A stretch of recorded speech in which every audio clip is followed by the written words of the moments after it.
Black Star Network is here. Hold no punches. I'm real revolutionary right now. Support this man, Black Media. He makes sure that our stories are told. Thank you for being the voice of Black America, Roland. Stay black. I love y'all. All momentum we have now, we have to keep this going. The video looks phenomenal. See, this difference between Black Star Network and black-owned media and something like CNN. You can't be black-owned media and be scared. It's time to be smart. Bring your eyeballs home. You dig?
Today is Friday, January 27, 2023, coming up on Roland Martin Unfiltered, broadcasting live from Denver, Colorado, right here on the Black Star Network, folks. When Memphis releases the Tyre Nichols bodycam footage, we will have it here on Roland Martin Unfiltered. Yes, we are going to show it. We're going to give you a trigger warning. Of course, they're warning us how despicable it is. It should be released in about an hour, and we will have that for you and have analysis from our panel and experts. Also, I'll be talking about Bethune-Cookman with two former Bethune-Cookman alums. One is a former NFL player. The school brought to speak to the football players after Ed Reed's dismissal. He'll tell us exactly what happened in that meeting. And remember, we're going to be in Daytona Beach next week for a community-wide town hall regarding Bethune-Cookman and the issues the students say they are dealing with there. Plus, we'll also share with you show the demands students are making to the administration that was released yesterday. Good old Florida Governor Ron DeSantis is heard encouraging Republicans to participate, folks, in corrupt voting practices. What a shock. The Department of Justice, they're clocking several victories with recent convictions of corrupt law enforcement officers and racists who committed hate crimes. We'll tell you about those. Also, a black Oregon woman wins a $1 million discrimination lawsuit with a white gas station attendant that refused to pump gas. Also, folks, the Jackson State faculty give their president a vote of no confidence. He responds. And the head coach at Albany State, he's apologizing for offering a scholarship to a white quarterback who lost his scholarship at the University of Florida after he was caught repeating the N-word. We'll share all of that and more. It's time to bring the funk. I'm Roland Martin Unfiltered on the Black Star Network. Let's go. He's got it. Whatever the miss, he's on it. Whatever it is, he's got the scoop, the fact, the find. And when it breaks, he's right on time and it's rolling. Best believe he's knowing. Putting it down from sports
The city of Memphis and really America are bracing for the release of the body cam footage of 5 former black cops killing Tyre Nichols. Folks, he was arrested. Now, the video is going to be released in about an hour. We're going to show you the video as soon as it is released. Those 5 officers were indicted and arrested on yesterday.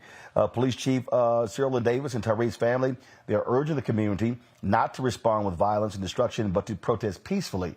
Now, folks, keep in mind, typically when African Americans have responded that way, it's because a cop wasn't charged or indicted or arrested. And so I think people are really overplaying this whole thing. Former officers Darius Bean, Demetrius Haley, Desmond Mills Jr., Emmett Martin III, and Justin Smith have been charged with second-degree murder and other charges. Some of the 5 cops charged with Tyre's murder were part of Memphis's elite crime-fighting unit that's now under scrutiny. Scorpion, which stands for Street Crimes Operations to Restore Peace in Our Neighborhoods, is a 50-person unit launched in October of 2021, focused on bringing down crime levels in high-impact areas and focusing on car thefts and gang-related offenses.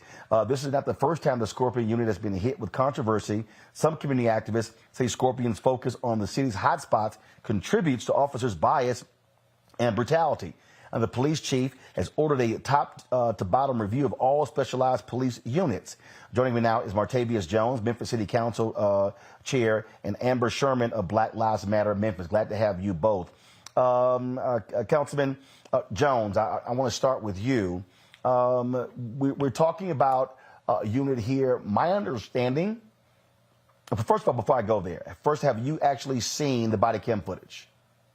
I saw the body cam footage earlier today, Roland. And how would you describe it? Well, there was a characterization earlier today by our police chief indicating that it was just as bad or worse than Rodney King, despite the fact that Mr. Nichols died from his injuries that he sustained at the hands of law enforcement. I wouldn't agree with that characterization. Was it brutal? Was it over the top? Was it unnecessary? Do these officers need to pay for their actions?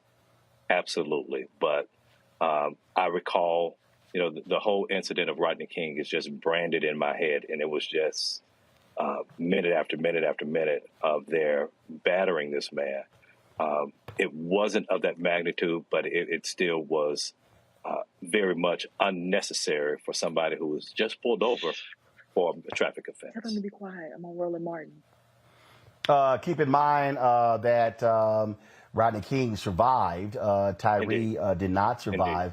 The chief also said something here that I think is important, that there was no supervisor on the scene, and that Memphis has a problem with not having enough supervisors, sergeants, more experienced officers who could have intervened in what took place. Well, I agree with that assessment, and there's an effort right now to increase the number of police officers on the streets here. But what we have to do, we just can't have officers for the sake of having warm bodies. We need to make sure that the officers that we hire are qualified and they have the temperament to deal with every incident that's going to be thrown at them. They, the work that they do, it's not for everybody. It takes a person of strong mental character to do so. But we can't afford for people to die at the hands of law enforcement for minor traffic offenses. Amber, President Joe Biden last week when he was meeting with the U.S. Conference of Mayors, he again decried and blasted defund the police. And he said, no, the cops need more funding. And every time these things happen, we hear we need more cops, we need more funding, we need better training. But we keep seeing these things. Last year, more people were killed by cops than in any other year on record. And we see what took place here. And so obviously more cops and more money is not solving the problem. It's not.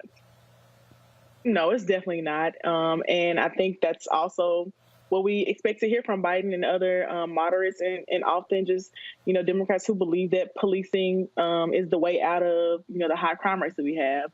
But the same thing goes for our mayor who gave funding funding to the police department from COVID funds, but hasn't changed anything. And they've increased these different task force units and adding even more task force units like the Scorpion unit, but it hasn't done anything but increase the amount of violence that citizens are, experiencing from the hands of police.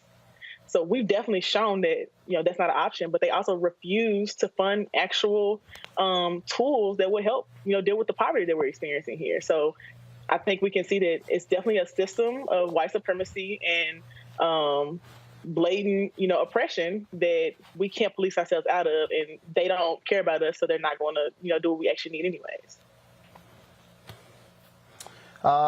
Councilman Jones and Amber, hold tight 1 second. I'm going to go to a break, and we're going to come back and continue the conversation. And then, of course, we're going to bring my panel as well, folks.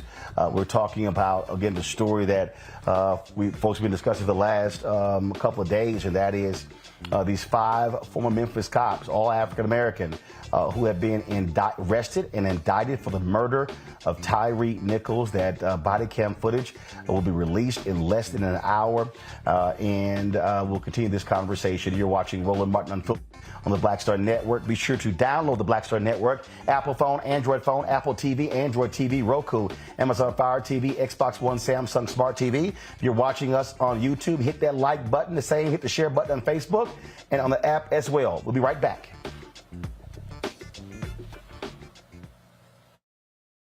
Hatred on the streets, a horrific scene, a white nationalist rally that descended into deadly violence. White people are losing their damn minds. As an angry pro-Trump mob storms the U.S. Capitol, we've seen shooting. We're about to see the rise of what I call white minority resistance.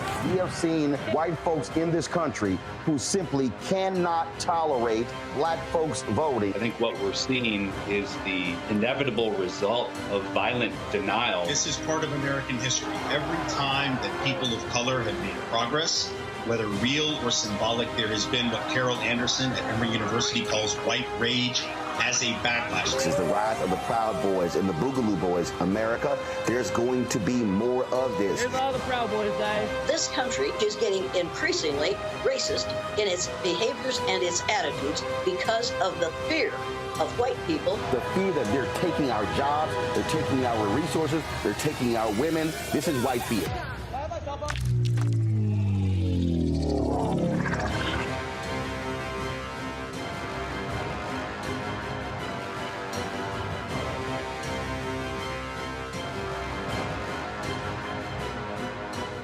Pull up a chair, take your seat. The Black Tape with me, Dr. Greg Carr, here on the Black Star Network. Every week, we'll take a deeper dive into the world we're living in. Join the conversation only on the Black Star Network. Hi, I'm BB Winans. Hey, I'm Donnie Simpson. What's up? I'm Lance Gross, and you're watching Roland Martin Unfiltered.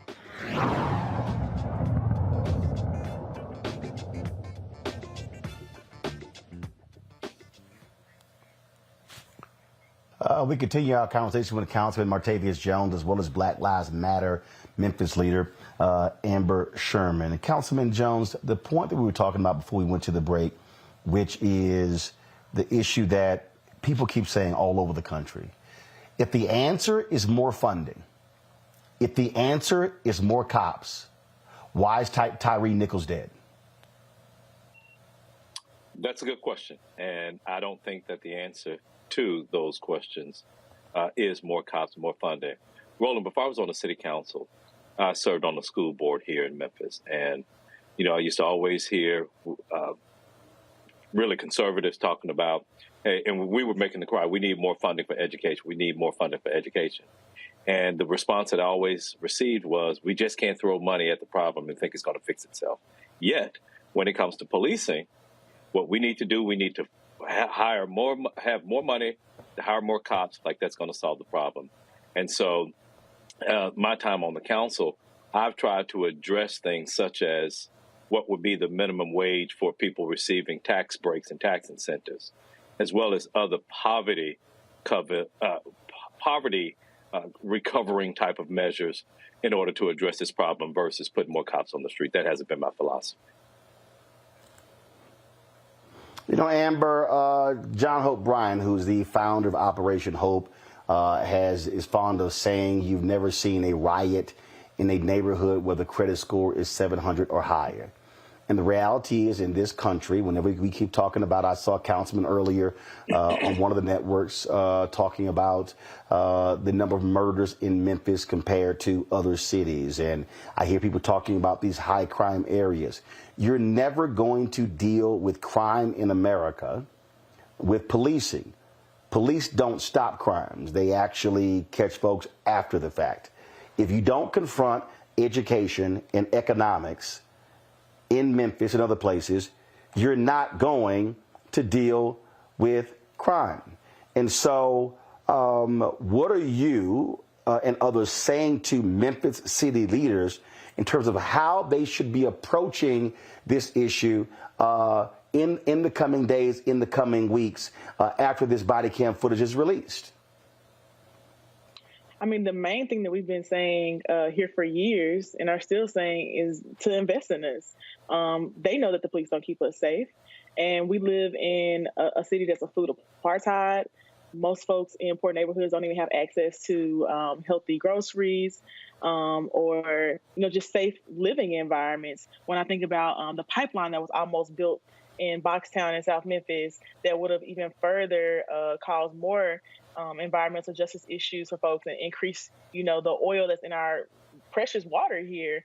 They were just going to quietly do that. And folks weren't, standing up until, the community made noise. When I think about what's happening now with Tyre Nichols, this isn't a first time that someone has brought up the behavior of the Scorpion unit. I've been driving down the street and seeing, 4 cop cars pulling over one person and terrorizing them, and they don't listen to us. So, I mean, at this point, there really isn't much else for us to do but to keep, raising up the issue. But, I mean, they've shown time and time again that they just don't care about us. And I think that that's like the biggest thing that we need to bring up from the top down, from the president making complacent statements to our mayor who wasn't doing anything until I pulled up on him at an MLK award event because he'd rather hand out awards than actually be in the streets with people, uplifting Tyre's name, which is where MLK would have been himself. They're all hiding from, actual transparency. And until we push the envelope, they weren't saying anything. Councilman, I often have to remind people when they go back, people love talking about MLK's I Have a Dream speech, but what they don't understand is the actual title was called No Mercy, No More. People love talking about the I Have a Dream part, but he spoke about police brutality in that particular speech. So this is not new. In fact, if you go back to nearly every riot that took place in the 60s, nearly every single riot was preceded by police violence against black people. Nearly every single one. Detroit, Los Angeles, Selma, we could go on and on. So what are you doing? And how are you, as the council chair, how are you challenging your fellow members to think differently and operate differently after this body camera footage comes out? Well, to fix the problem. Roland, I've been the lone vote on a number of different issues, and I don't mind being there. I'm going to do all. I think that this is almost like a defibrillator to this city. It should shake us. It should wake us out of this state and have more support for more progressive actions. So I don't have a problem forwarding more progressive ideas, and I will continue to do so for the time remaining in my term. But I just hope that, and Ms. Sherman and I stayed after the meeting on Tuesday. We had an extended conversation, and I didn't. There's an old saying down here: if you throw a rock into a pack of dogs, only the one that's hit will holler. And so, as she levied that they, because I know I'm not in that they category, I'm open to having the dialogue and listening to the improvements that we need to make in this community. I'm not sitting here and professing that I have all the answers, but I'm willing to listen and implement some of these recommendations and changes. So what do you need? And that is, are we 6 talking votes. about? I need 6 votes. No. What I'm saying is, are you calling for a citywide town hall? Are you challenging national media to bring their cameras in and begin to press the issue? Look, I mean, this is look. All these people love. I mean, look. This is January 27th. We just finished celebrating the national anniversary of King's birthday. April 4th is going to be the anniversary of his assassination. And again, folks love talking about these things. And so what about that? What about throwing that gauntlet down, saying, again, you want something that's citywide. You want to see religious leaders. You want to see business leaders, political leaders, and then applying pressure. And so what do you need, not just from Amber, what do you need from us and others to get you those 6 votes? Man, look, attention like this. And so that's why every opportunity to talk about this particular issue, and one of the way that I'm painting this, Roland, is that this is not a black on black type of issue. This is a blue on black type of issue. Those that happen to be on the receiving end of this brutality, more often than not, or with these negative outcomes, tend to be people that look like you and I. But that's at the hands of whites. That's at the hands of blacks as well in this particular instance. So what I'm, willing to do, I would love to have you and others to help me host town hall meetings and put the pressure to get some substantive change here in this community.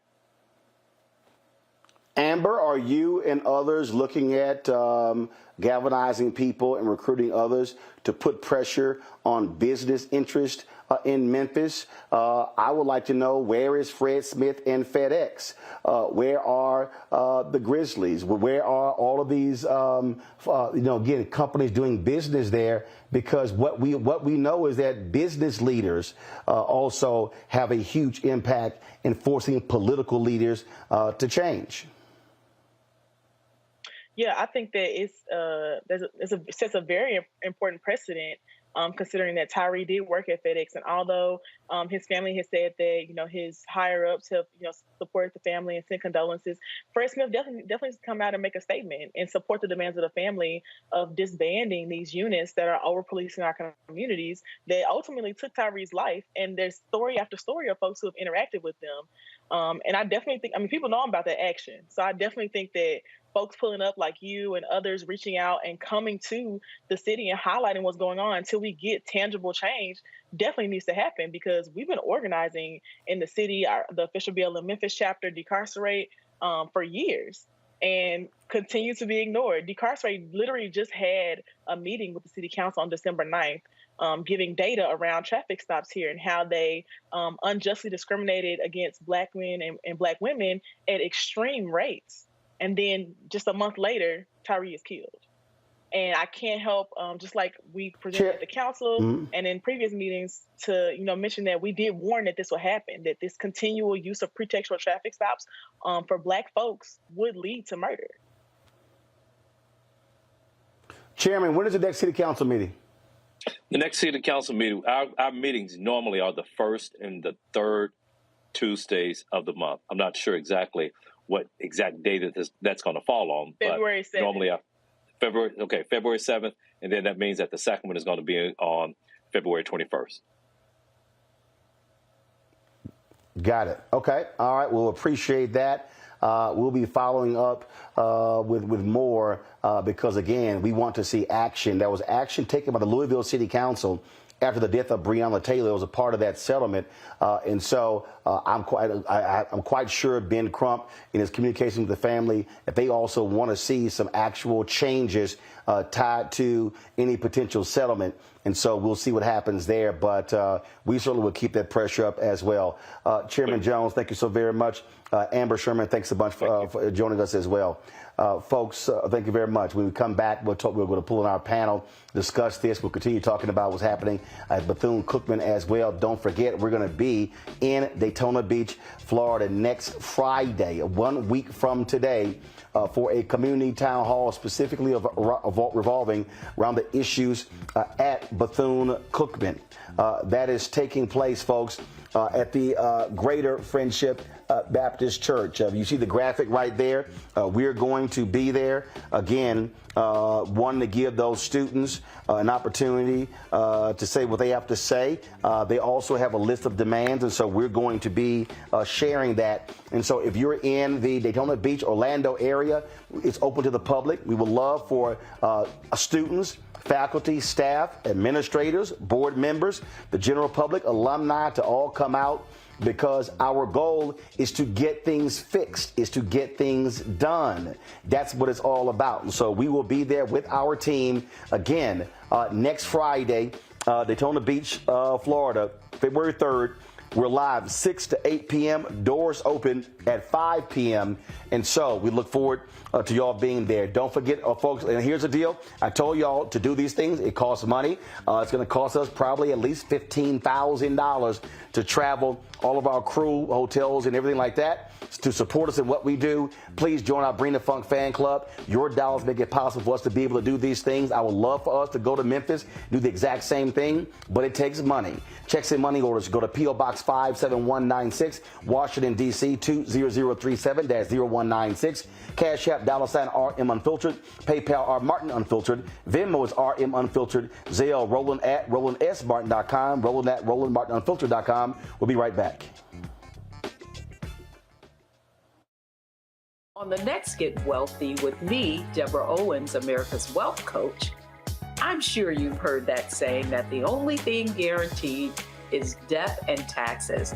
The truth is that the wealthy get wealthier by understanding tax strategy. And that's exactly the conversation that we're going to have on the next Get Wealthy, where you're going to learn wealth hacks that help you turn your wages into wealth. Taxes is one of the largest expenses you ever have. You really got to know how to manage that thing and get that under control so that you can build wealth. That's right here on Get Wealthy, only on Black Star Network. Hi, I'm Dr. Jackie Hood Martin, and I have a question for you. Ever feel as if your life is teetering and the weight and pressure of the world is consistently on your shoulders? Well, let me tell you, living a balanced life isn't easy. Join me each Tuesday on Black Star Network for A Balanced Life with Dr. Jackie. We'll laugh together, cry together, pull ourselves together, and cheer each other on. So join me for new shows each Tuesday on Black Star Network, A Balanced Life with Dr. Jackie. Pull up a chair, take your seat. The Black Tape with me, Dr. Greg Carr, here on the Black Star Network. Every week, we'll take a deeper dive into the world we're living in. Join the conversation only on the Black Star Network. We want to know, where are the unions? Where does the Fraternal Order of Police stand on this? We have not heard from you. We want to hear from you. We want to hear you say that what happened to Tyre, what happened to this family, should never, ever happen again. That you condemn the brutality, the savagery, the terrorism, the heinousness, the vulgarity of these actions. And we should all stand for that. You don't have to be a police union. We all have to just have a soul and a heart. Folks, that was Antonio Romanucci, one of the attorneys for the Tyre Nichols family. This is how Christopher Wray, the FBI director, how he described that body camera footage that's going to be released in less than an hour of the death of the beating of Tyre Nichols. Obviously tragic. I have seen the video myself, and I will tell you, I was appalled. I'm struggling to find a stronger word, but I will just tell you I was appalled. The FBI, working with the Justice Department, takes great pride in our color of law investigations, and we will pursue, as has already been announced, an investigation here, and we'll do it professionally, without fear or favor, by the book, as I think is expected of us. As far as preparation, all of our field offices have been alerted to work closely with their state and local partners, including in particular, of course, in Memphis, in the event of something getting out of hand. But I would just add my voice to the Attorney General's and to the families to whom my heart goes out, that there's a right way and a wrong way in this country to express being upset or angry about something, and we need to make sure that if there is that sentiment expressed here, it's done in the right way. The family had an independent autopsy done on Tyre Nichols. Here to discuss that and those injuries is Dr. Roger Mitchell, Jr., chair and professor of the Howard University Department of Pathology. He was not involved in that independent autopsy. My panel also joining me here. Let's welcome Michael Imhotep, host of the African History Network show, Matt Manning, civil rights attorney, and later we'll be joined by Breonna Cartwright, political strategist. Dr. Mitchell, based upon the results of the independent autopsy, just walk folks through what it revealed. Yeah, so, the independent autopsy suggested that there was excessive bleeding, but I would proffer that the full autopsy and the independent autopsy is going to reveal what we call in forensic pathology multiple blunt force trauma.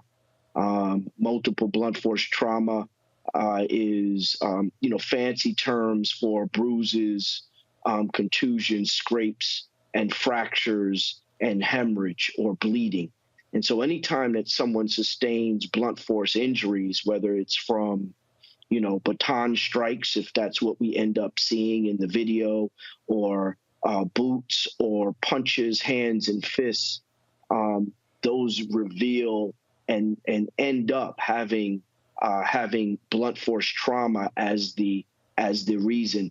And blunt force trauma can lead to someone's death in multiple different ways. The majority of the time, if blunt force trauma is going to lead to someone's death, is particularly if it's at the hands of another. If it's an altercation or a fight that leads to death, it's going to be because of brain injury. Or hemorrhage on the brain. Terms like subdural or subarachnoid hemorrhage will be terms that we would be looking for in the official autopsy and the second autopsy examination. Matt Manning, when you hear all of that, when you hear these descriptions, it sounds like, again, this young man was simply beaten and stomped to death by these cops. It's amazing how fast they moved, but Romanucci said something that is important. It's amazing how quiet the police union is.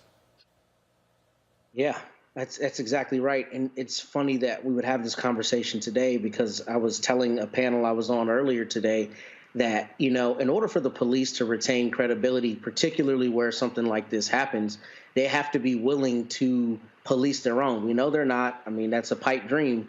But in order for them to have credibility, they have to say this is beyond the pale.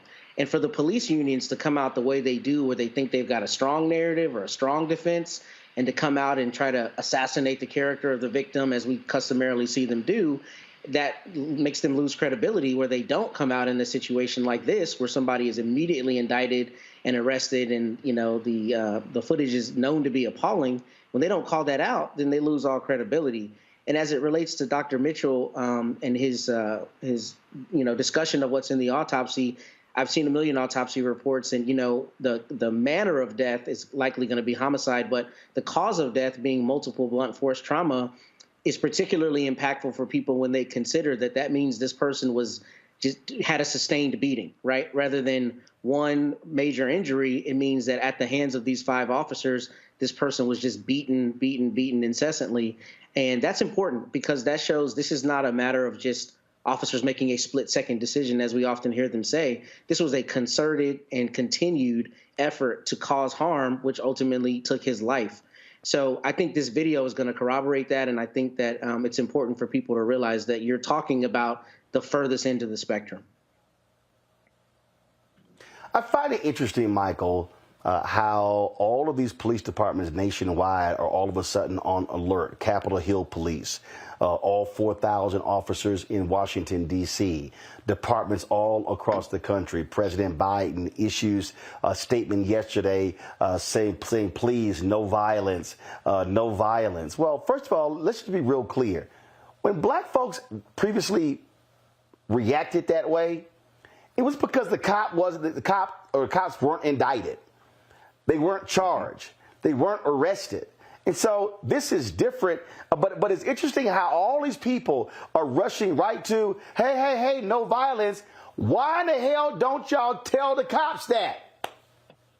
Yeah, that's something I was going to say, Roland. There has already been violence. There was violence inflicted upon the body of Tyre Nichols to the point that he laid in the hospital for 3 days.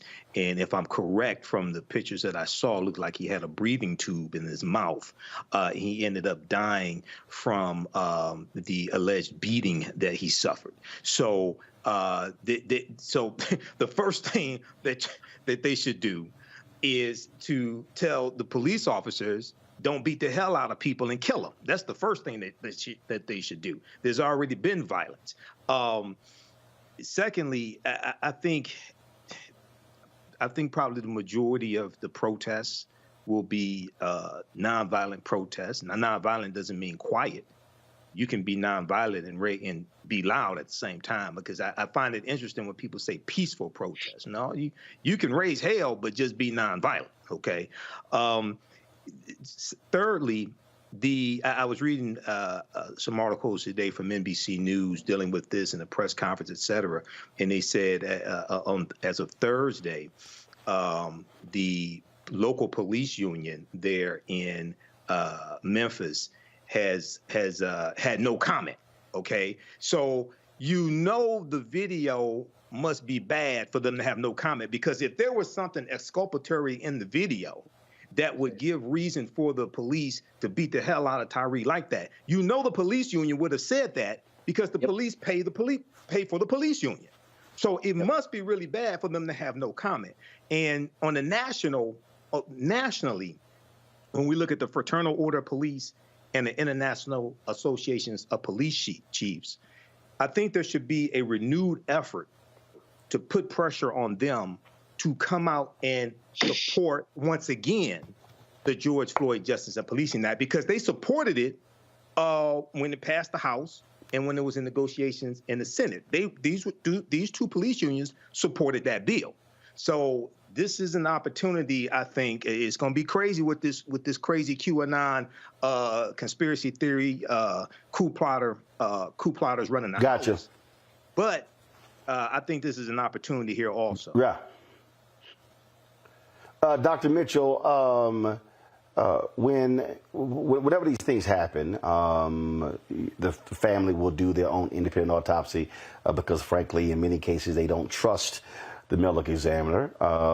We've seen places where the ME has aligned with versions coming from police, and really just what I think just this thing yells. It just yells what this autopsy revealed, and once we get the official one as well, just the sheer brutality of how 5 cops treated this young man. But not just that, people got to remember, they fired 2 fire department officials that treated him as well. So it wasn't just them beating, it was the shoddy care he receives after the beating. Had he gotten proper care, he might be alive. How many of these, Roland, do we not know about?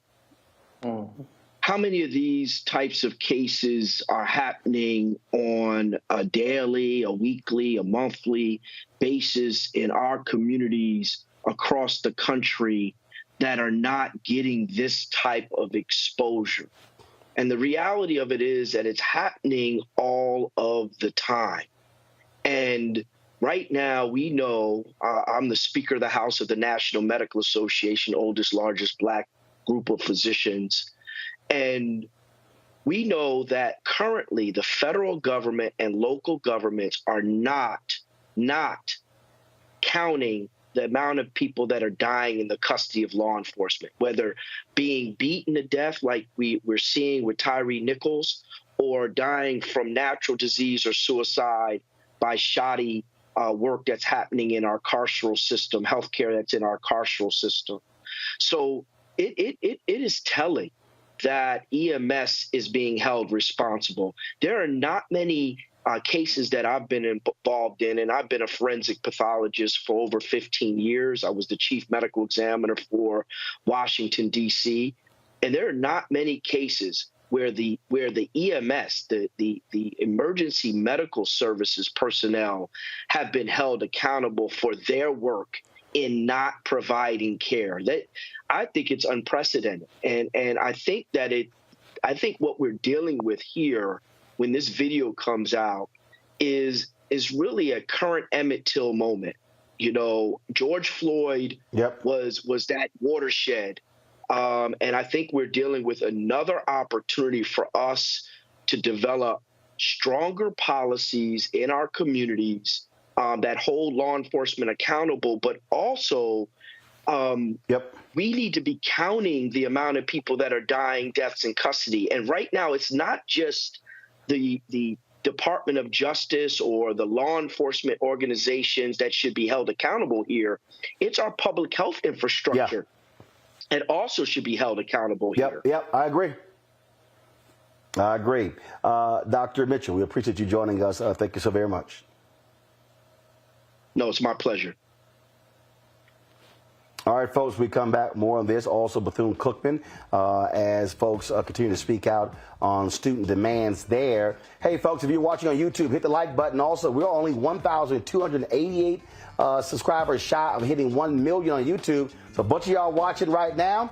If you ain't subscribed, hit the subscribe button so we can hit 1 million during this show. Don't be riding for free. Hit the subscription button. I'll be right back. Roland Martin Unfiltered on the Black Star Network.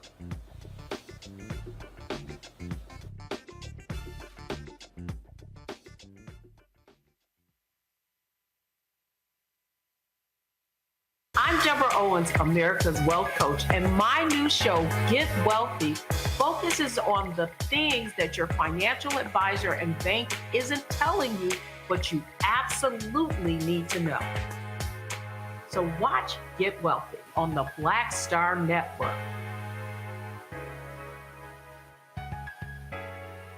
Hatred on the streets, a horrific scene, a white nationalist rally that descended into deadly violence. White people are losing their damn minds. As an angry pro-Trump mob storms the U.S. Capitol, we've seen We're about to see the rise of what I call white minority resistance.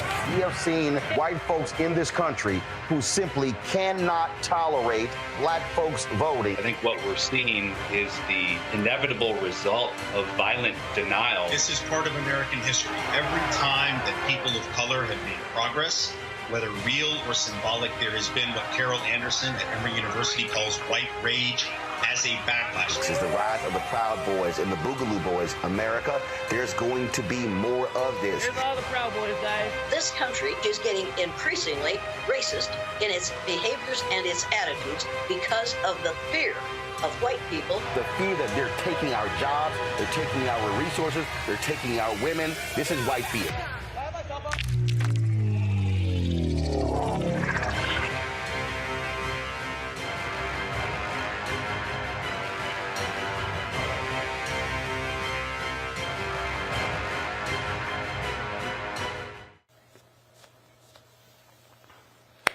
All right, folks, welcome back to Roland Martin Unfiltered. Students at Bethune-Cookman have released a series of demands they want met by the university. First, and one of the things on there is that they want to be involved in the search process for a new president. Folks, if we have those demands, you can pull them up, please.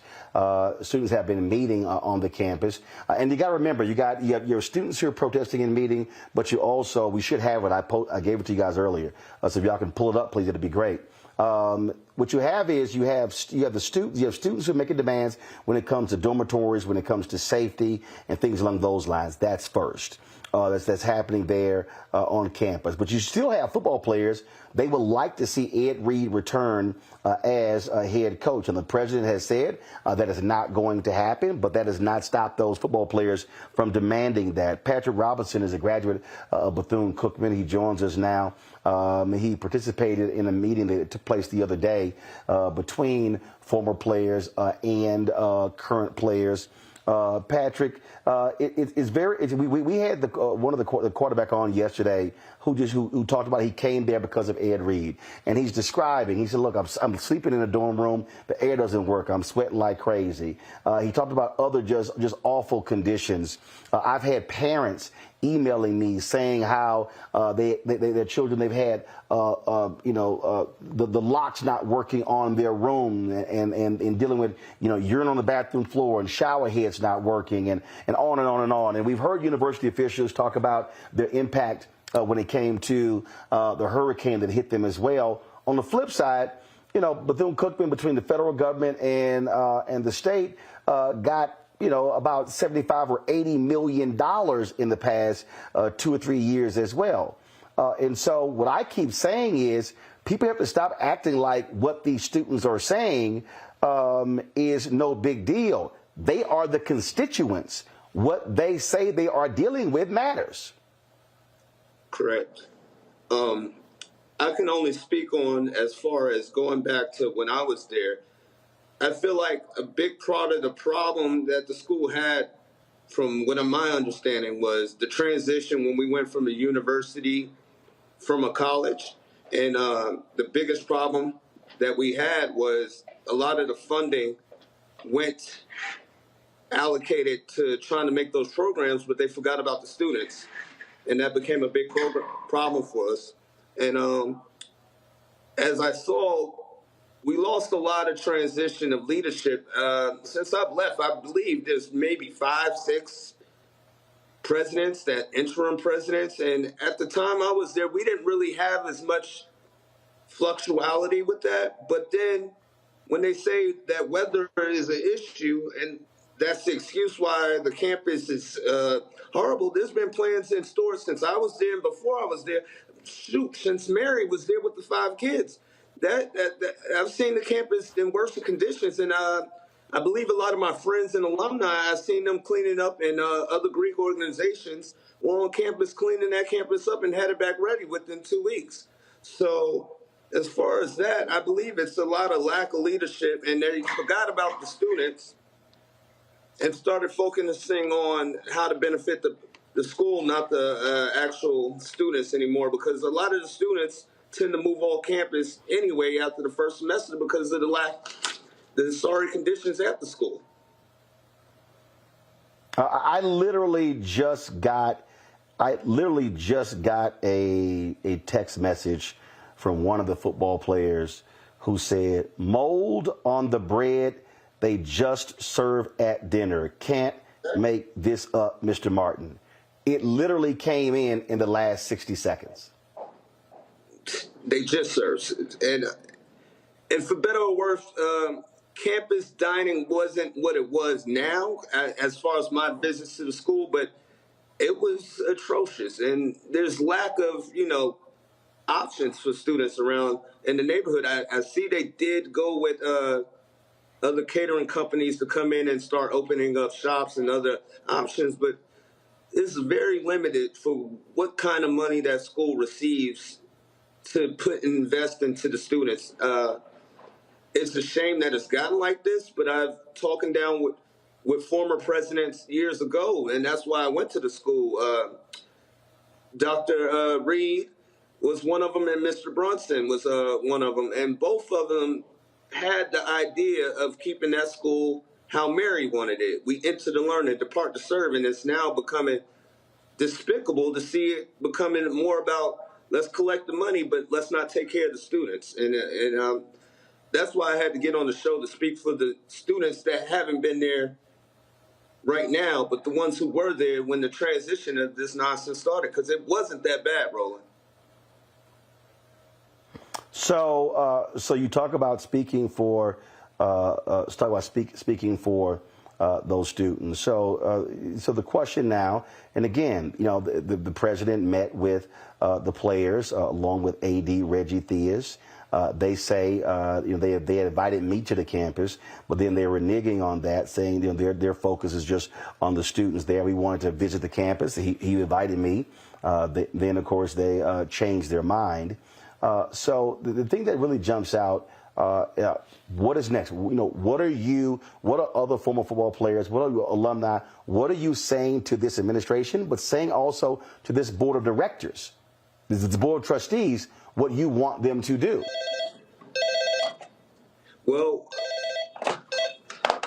what we want is, I believe the students do want to get more involved in who's being selected as the president, the next president, and the search of the president, and being more involved in those activities, because it seems to me that there's no connection with faculty, the higher ups I'm speaking of, trustees, the board, the presidents, and the students anymore.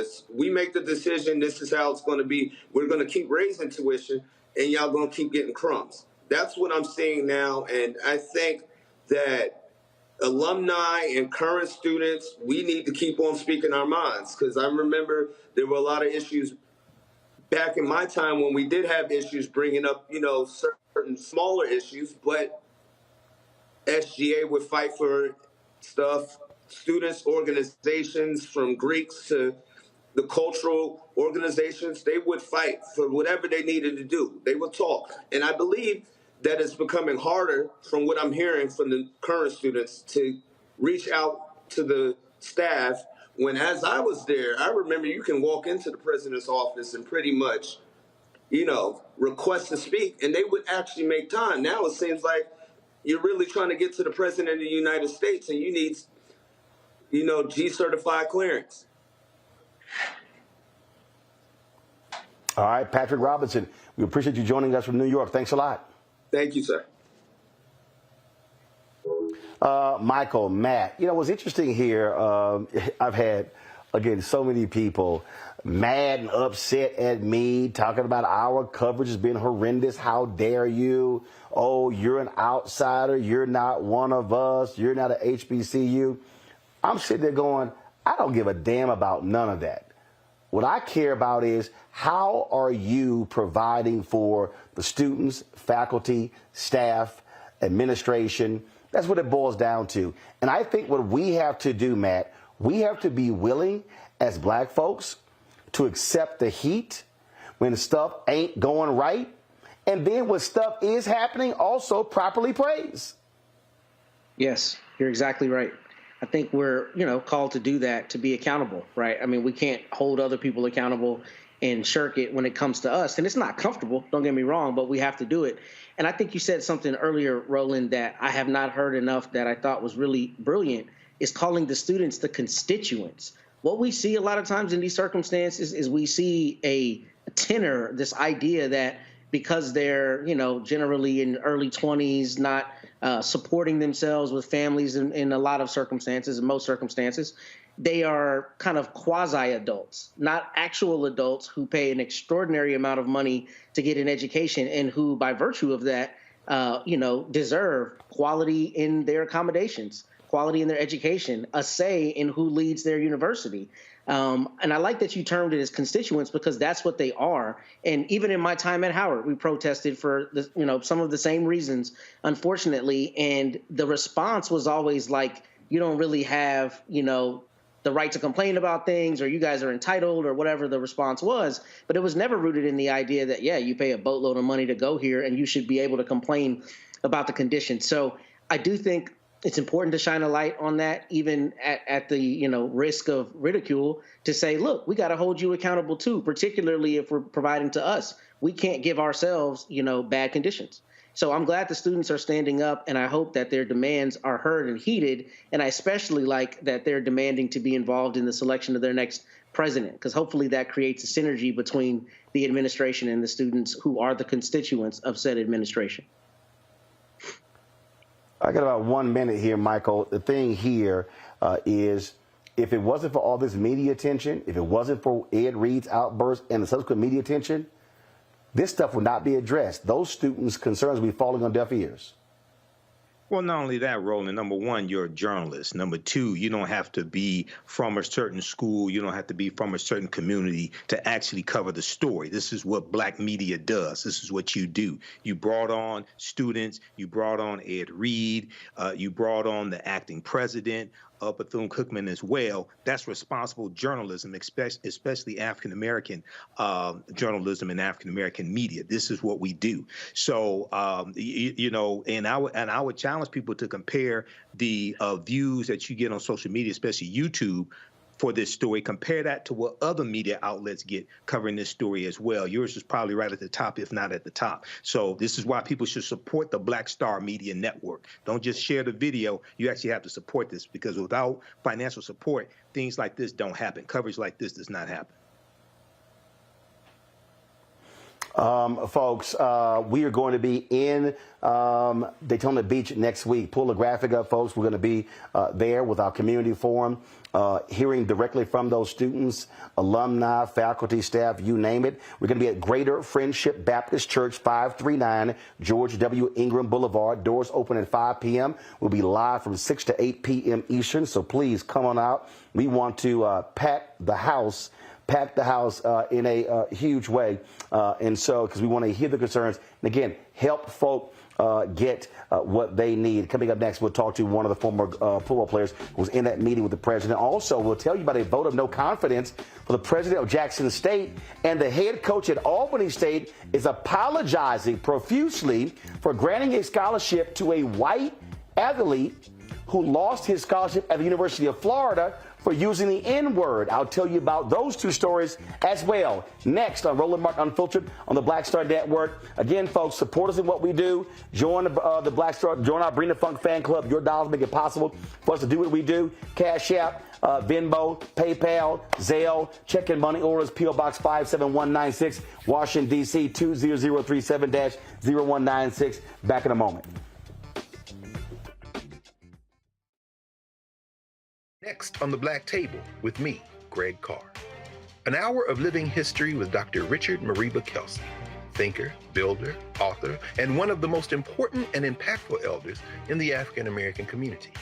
He reflects on his full and rich life and shares his incomparable wisdom about our past, present, and future. African genius is saying that my uncle was a genius, my brother was a genius, my neighbor was a genius.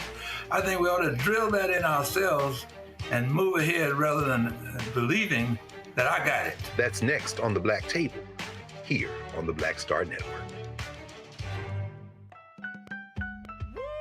We're all impacted by the culture, whether we know it or not. From politics to music and entertainment, it's a huge part of our lives, and we're going to talk about it every day right here on The Culture with me, Faraji Muhammad, only on the Black Star Network.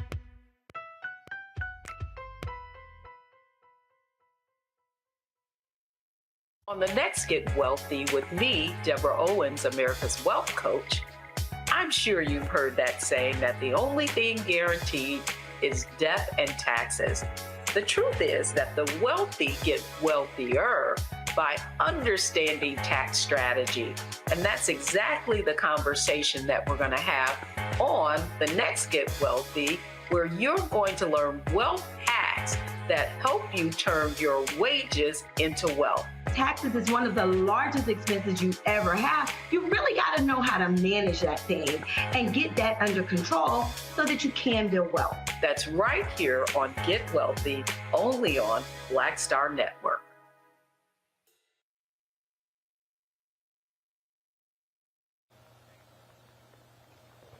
In some other HBCU news, folks, at Jackson State University, the Faculty Senate, they have given a vote of no confidence to President Thomas Hudson. According to the Clarion Ledger, the Faculty Senate voted to bring concerns to the community campus and stakeholders at last night's meeting. Faculty Senate President Dr. Don Bishop McLean said the Faculty Senate noted, quote, these university leaders, including Hudson, have exhibited a continuous pattern of failing to respect shared governance, transparency, accountability, and have worked outside of professional norms that have broad implications. Hudson responded to that vote with a series of tweets. He said the Faculty Senate has voiced concerns over research, campus safety, and curriculum changes, areas my administration has prioritized. The Senate's role is to express concerns through various means, including votes no confidence, which are not to be taken lightly or personally. A better JSU is a shared goal we are all working towards. My administration has been one that tackles serious long-term issues head on, and that will continue through hard work work, collaboration, and a shared vision. I'm grateful for the work of all Jacksonians that has helped JSU continue to thrive as a world-class high research institution despite multiple obstacles. Let's continue to work together to elevate JSU. Hashtag JSU Elevate.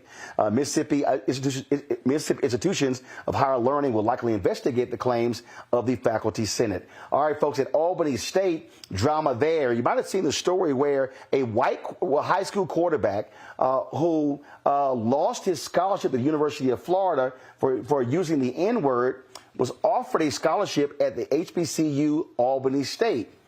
That did not sit well with the Albany State community.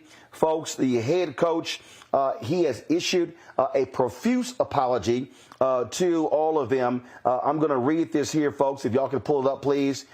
This is a statement that was released by Albany State on social media by Quinn Gray Sr., the head football coach of the Albany State Golden Rams football team. In this particular statement, he says, "Let me start with a humble apology, an apology for not honoring the tradition and history of ASU and for letting many of you down." He said, "I didn't uphold the Ramley standard that I know you expect. Please know that my decision to speak with a student that did not meet your expectations was unacceptable. I only wanted the best for our team, athletes, and institution when I invited the student to visit ASU. As I say to our players, there's a consequence to every action. The consequences of my actions brought pain to our university. I was trying to help a student get back in competition, and in my haste, I did not consider the impact the decision would have on all of you. Frankly, it wasn't my place to use ASU as a platform for redemption in this case. I regret that I used flawed judgment. If given the opportunity, I will do better. ASU expects excellence. The president has made it clear that my actions did not meet that standard. It was never my intention to misrepresent what ASU stands for, nor to ignore the rich history of this institution.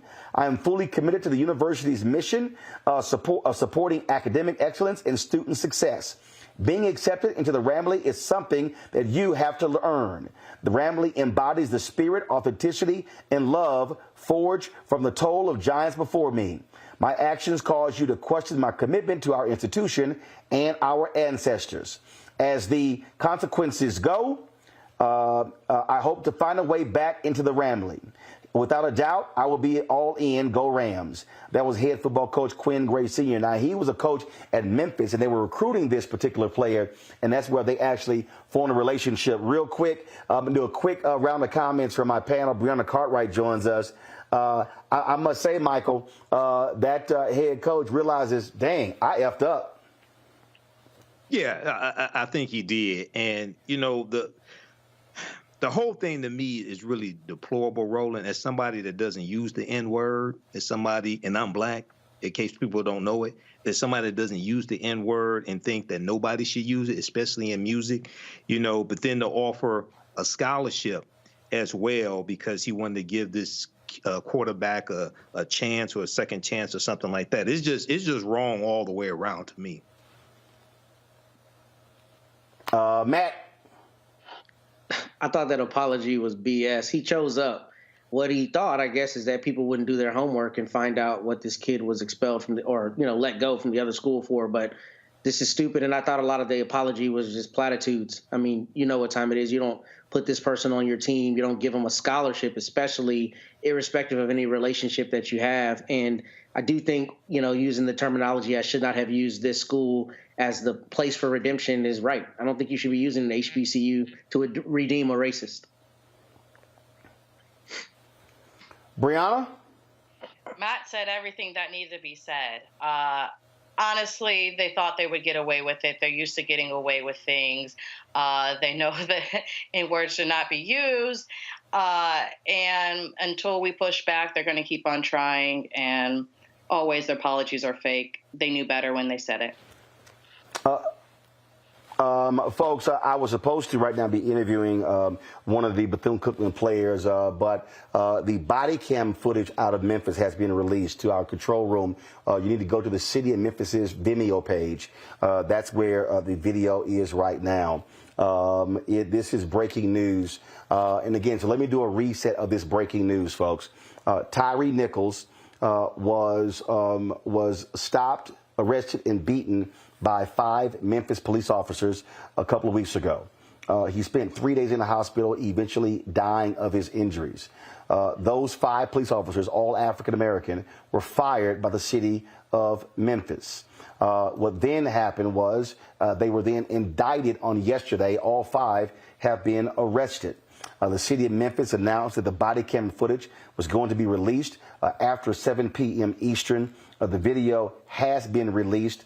So control room, let me know when y'all have it. So let me brace people, okay? So there are a lot of people out there. There are a lot of folks who said, hey, they don't want to see it. They don't want it to be shown. They don't want to watch it. I totally understand. But we cover news. This is what we do. And so we're going to show that video in order to have the proper context and understanding. And so I'm giving you ample time here and ample warning before we actually show that video.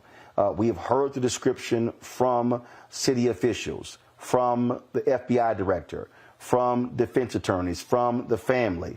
We've heard it from the White House as well, how horrific this video is.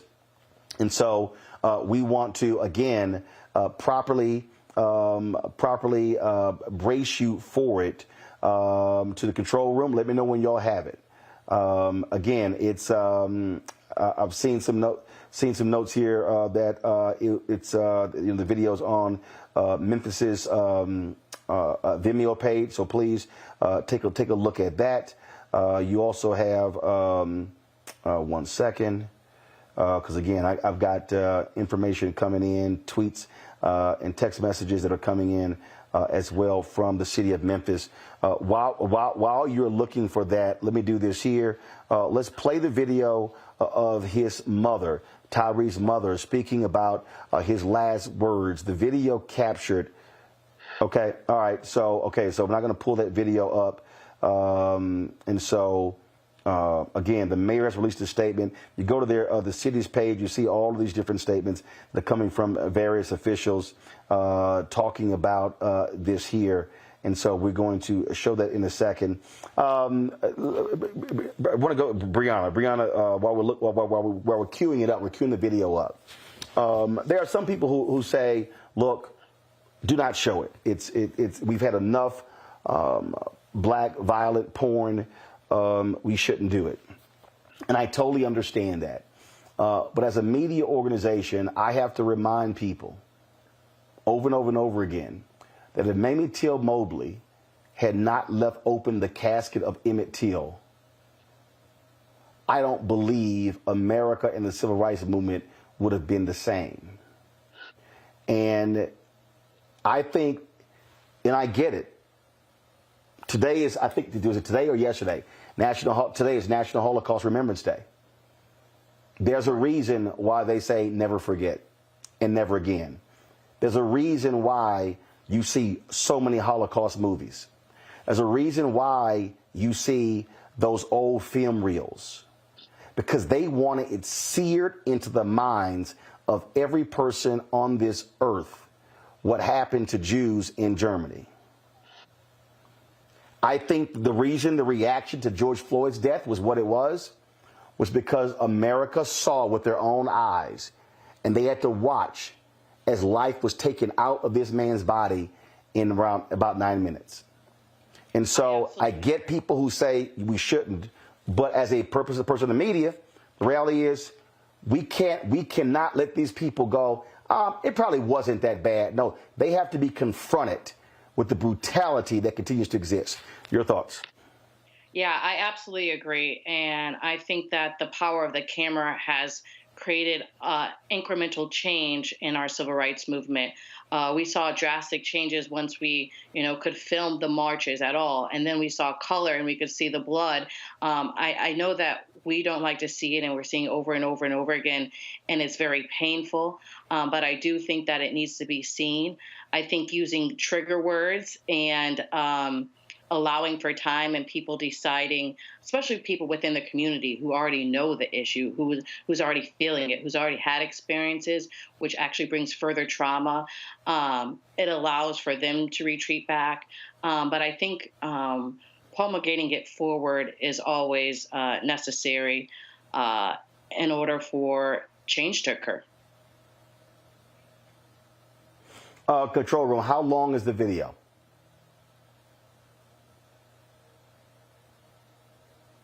Okay, all right, folks.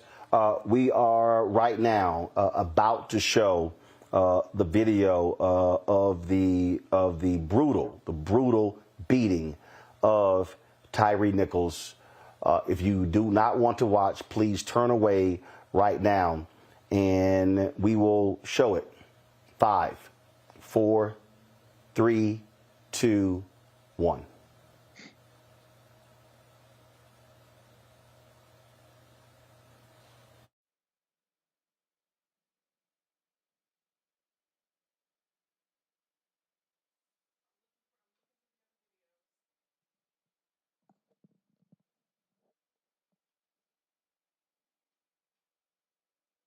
Hello? Yes. Yep. Oh yeah, it's me. Trying to figure out right now, actually. I'll let you know. Okay. Bye.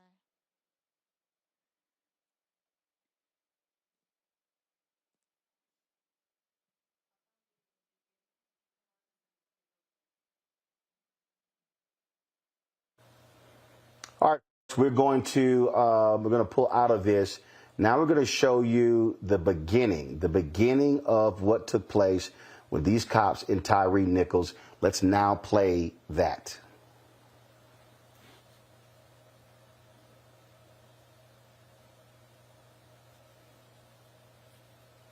Yep. All right, we're pulling that up right now. So again, here we go.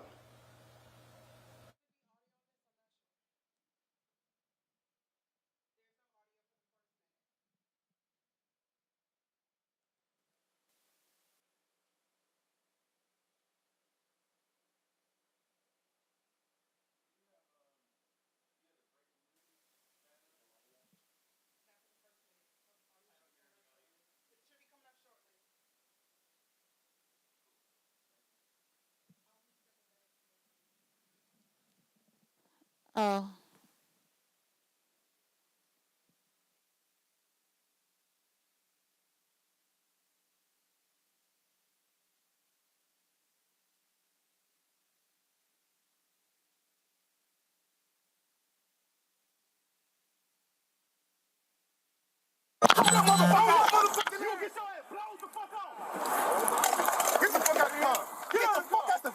Damn, I didn't do anything. Hey, I didn't turn your ass around. All right. On the ground. Hey, you don't do that, okay? Get on the fucking ground. Get on the ground. Okay. I'm tase your ass. Tase him. All right, I'm on the ground. Lay down. Yes, sir. Lay down. Please get on the ground. I'm fixing to tase you. Get on the ground. Lay down. One. Now! I'm tasing. All right, okay. Turn your bitch ass right. Break your shit. Okay, dude, damn. Turn the fuck around. Put your fucking hands on your back. Bitch, put your hands on your back. Break. Okay, stop. I'm gonna knock your ass the fuck out. You guys are really doing a lot right now. Bro, lay down. I'm just trying to go home. Lay down. Man, if you don't lay down. I am on the ground. Put your hands on your stomach. I got it. Okay. Put the fuck back. Stop. I'm not doing it. Stay. Please. Oh, shit.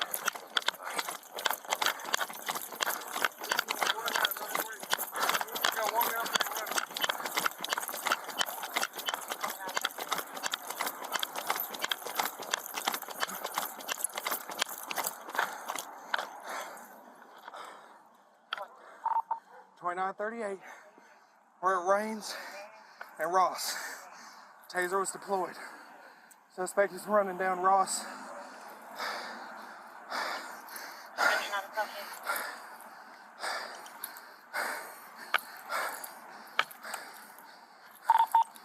Young male, black, slim build, blue jeans, and a hoodie.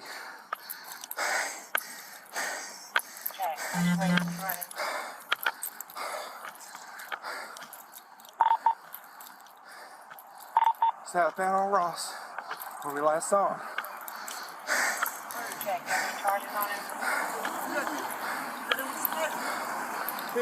What's up? I got you. All right, hang on, hang on.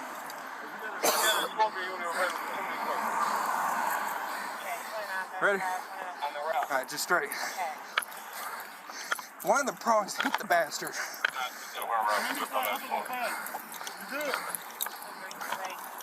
All right, your car's right in front of you. This is my car. Grab my water. All right, hang on. Where's your water?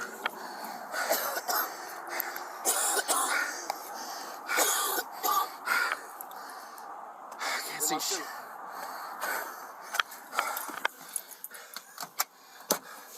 Okay, I got you. You get my water? Yeah, right here. Negative 2938. Where are my damn glasses at?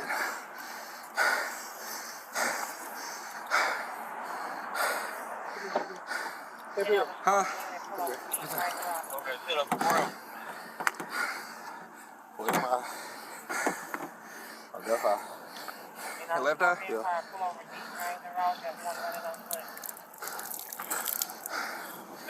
We have enough cars. Sit up over and slow me down.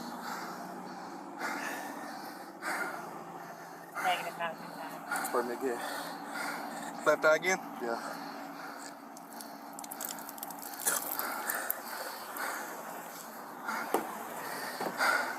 I can't see jack shit. My glasses when he was fighting me.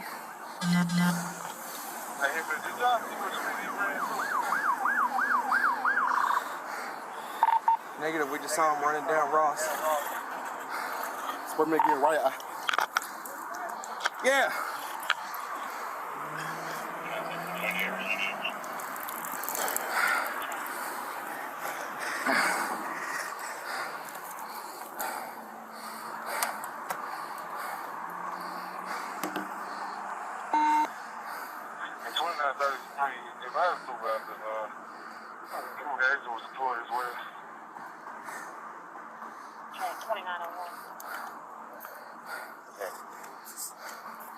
What's up?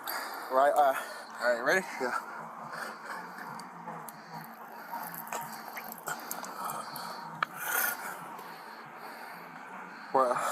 Right eye.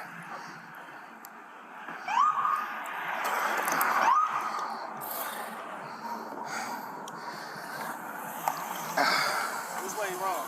That way. Wow.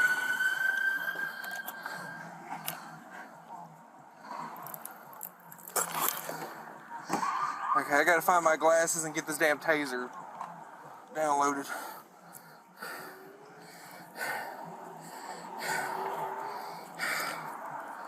Wait, right eye.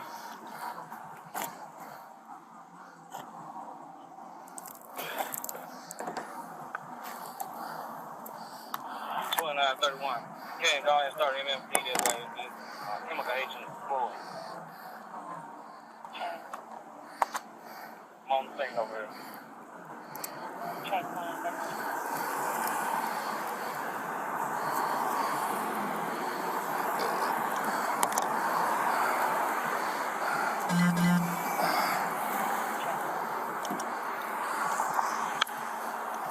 Put me in the two box.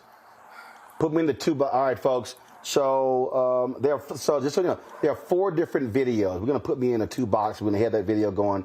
So what we're doing is we're looking at, so there are 4 different videos, 4 different body cam videos. You see that one there. So we're looking for the other video to show you when they track down Tyre Nichols. You saw the previous video when they pulled over, they were yelling at him to get down. Then you see him take off. You see them fire the tasers at him. And then the cops then begin to pursue him. Carol, let me know when we have discovered that video there as well. I want to go to bring in my panel real quick while we're pulling the video up. So again, folks, these things are happening. Look, we don't have the same size team as CNN, MSNBC. We don't have, 100 people being able to pour over this stuff. So we got one person who's going over it.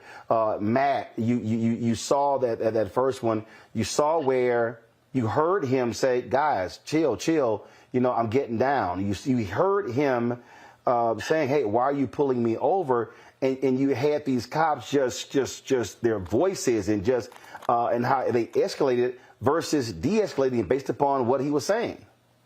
And that is what's going to cook them at trial in their murder trial. Because I don't know how Tennessee works, but in most states you have to prove a mental state, right?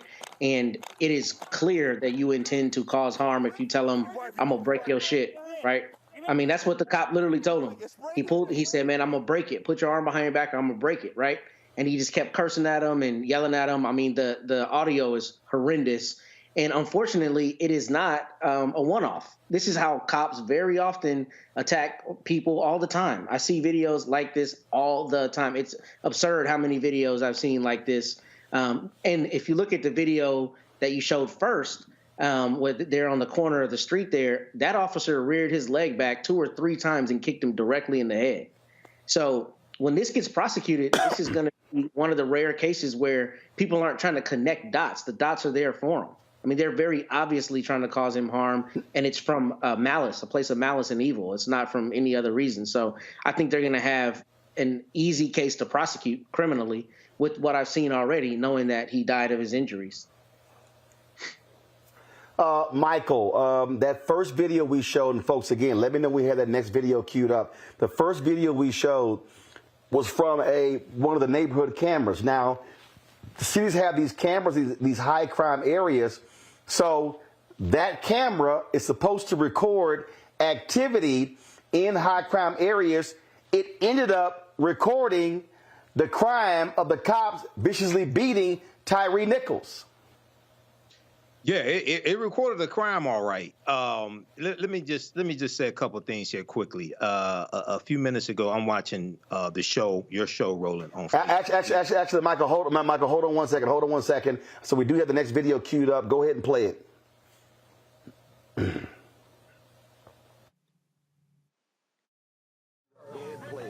Prior to the hearing, you did not have to. It has been 5 years since retired Harvard police officer.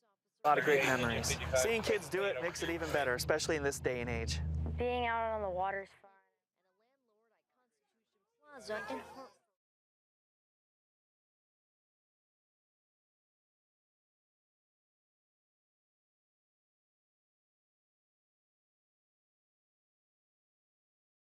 Hartford. So you see it right here. Do we have the audio of this? Turn it up. Okay, so there's no audio on this. So this is when they were pursuing when they tracked Tyre down, correct?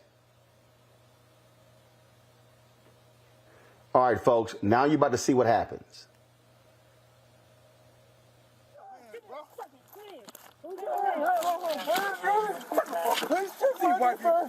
Give me your hand. Give me your hand. Give me your hand. Hey. Hey, Mike. Watch out. Watch out.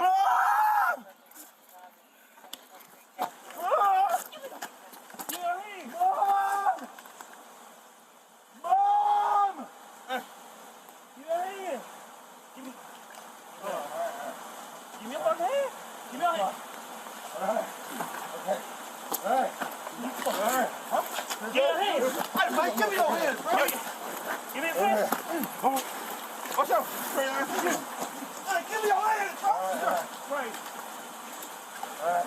Give me your hand, bro. All right. Give me your hand. 2 box, leave the audio up. Give me your fucking hand, bro. All right. Nichols yell for his mother. He is not far from the home. Michael Imhotep, the reason we're seeing a black screen here because obviously the body cam of one of those officers came off and got turned over here. But the views talked about hearing her son cry out for him. He was not far from home. Bring the audio down some, Michael. Your reaction. Again, we saw the early part. Clearly the body cam came off of the police officer, and that's why we're seeing this right here. We'll see if it comes back. But Michael, go ahead. Yeah, Roland, I've been watching different views of this on different devices. But let me just say something. Watch the show right now on Facebook. And a few minutes ago, you had 349 viewers. And I just want everybody to know we deal with important topics every day. So watch this show every day, please. Number one. Number two, when you saw the video of them encountering him the first time, when you are surrounded by people and they're giving you different commands, that can be confusing. One officer is telling him to turn over. He didn't say which way. The other talk is saying he's going to break his arm. He's already on the ground. You want me to turn over my back? You want me to turn over on my stomach? What have you? So you're surrounded by people yelling, screaming at you, cussing at you, things like this. That's confusing. But third, I watched the interview that was done with Sarah Lynn Davis, the police chief, Memphis police chief today. And she said they reviewed numerous cameras, numerous video from different cameras, different angles, things like this. She said they still have not been able to substantiate why he was pulled over in the first place. The officers that pulled him over said it was for a traffic stop. She said after reviewing all the video cameras, different angles, different cameras, et cetera, they still cannot substantiate why he was pulled over in the first place. So this is another example, and unfortunately, these are all African-American police officers phenotypically, maybe not in thought, but phenotypically.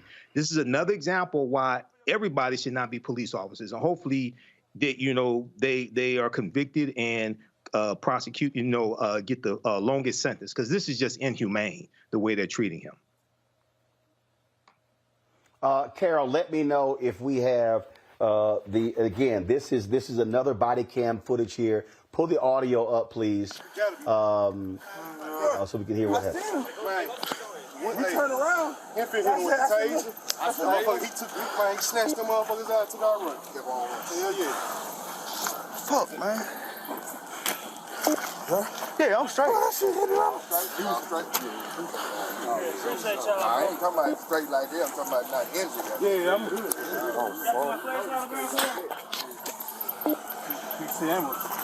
Put that shit out, man. Come on, something. Y'all want him to bring him down there? Man, I'm not bringing dude. Man, hell. Bring him down there. Fuck this. My motherfucker, bro. My eyes. I got sprayed too. Oh, yeah, my shit's burning. I just re-opened my shit back up, bro. What? My leg, bro. My knee. Oh, yeah. Bro, I said him. So he opened the door. I see wiping his face. Hey, he took off running as soon as I seen him wiping his face, bro. Hold on, where y'all see him? Right here. He was running through the yard, bro. This why I got him. I said I couldn't see no more. Boy, you said that. We went through there. Yeah. Y'all said bald head, though. I was like, yeah. But then he started running, bro. He was wiping his face. I said he wiped his face. So that's it. Yeah, that's it. Man, you came right on time, boy. I know. I see y'all seeing his ass run. You came right on time. As soon as I took his ass to the ground. So I like, fuck my leg, bro. I know I'm finna feel this shit. Bro, my shit been hurting all day, but when I seen that boy running, bro, that motherfucker ain't sorry no more, bro. Yes, bro. Bro. Camera's on somewhere. That motherfucker over here. That motherfucker high. He high. Come on. He high as a mug. Hey, sit up, bro. Sit up, man. And here got three. What the fuck wrong with my radio, bro? Shit. My shit off the channel like a motherfucker. Motherfucker. Shit, I heard they going that shit. As soon as I see Bean Tyson right here. I ain't want my light in. Damn, where my light go, bro? He got me. I was he high as a kite. Come on. Yo, I was. You sit up for us. The first video, this came from one of the neighborhood crime cameras that was mounted on a pole. And so that gave you, again, not body cam footage, that gave you the best view of actually what these officers did to Tyre Nichols. Watch.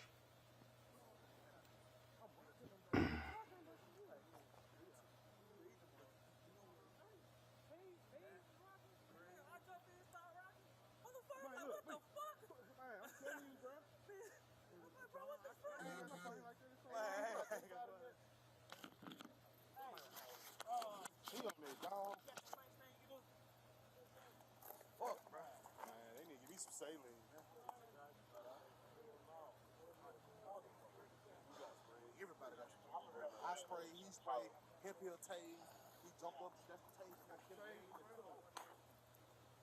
Then he was going for he pulled not dope, he pulled a dog. Then he was going for a gun too, so I'm like, he grabbed Mark's gun on the scene. Everybody was on some. That's long as $500 been in a minute. Man. He got some in his back pocket, a wallet. Man, listen, I ain't even, look, we got him out the car, we was like, hey bro, you good? I mean, you are watching, keep playing the video. I mean, you're watching them kicking and beating Tyre Nichols. I mean, you are seeing the vicious behavior. Angry that he took off. The footage that we just showed you, you heard them talking about it. You heard them going on and on about him taking off. Then you hear them saying, "Oh, he tried to grab so and so's gun." I mean, look. I mean, this is. I mean, they are waylaying this man. That's what they are doing. What they are doing is unbelievable. And it's 5 of them. Look at them punching in his chest, just punching in his face, rearing back. You see him now just collapsing down to the ground. 3 of them have got him in handcuffs. 3 of them got him in handcuffs, and they're still. He's screaming and fighting for his life. Now they're laying on top of him. Are you trying to tell me that 5 cops can't properly subdue a man?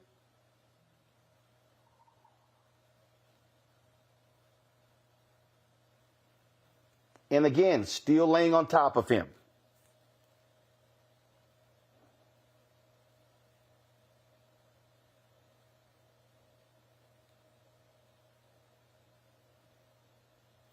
Two more cops now arrive on the scene. Look at a cop who's, you see him bent over, exhausted. He just kicked him in the head.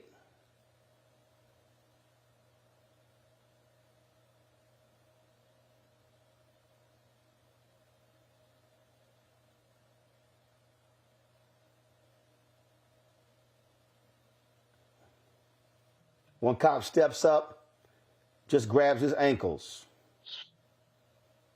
Mm-hmm.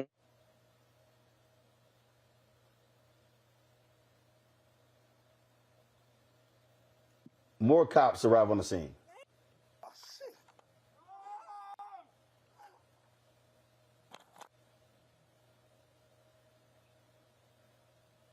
Now they all step away, and you see them bent over. They chased him. They're all tired. They're exhausted. Nichols is lying on the ground, moving his body. No attention whatsoever.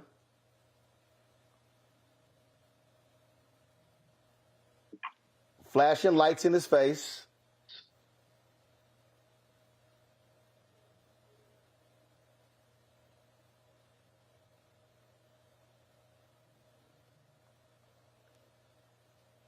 No one is picking him up to put him in a patrol car. No one is lifting him up to sit. Now they're attempting to sit him up. EMTs have yet to arrive. Now they're dragging him to the car and sitting him up against the car. And again, you see all of these officers out of shape, bending over, complaining about their knee being injured.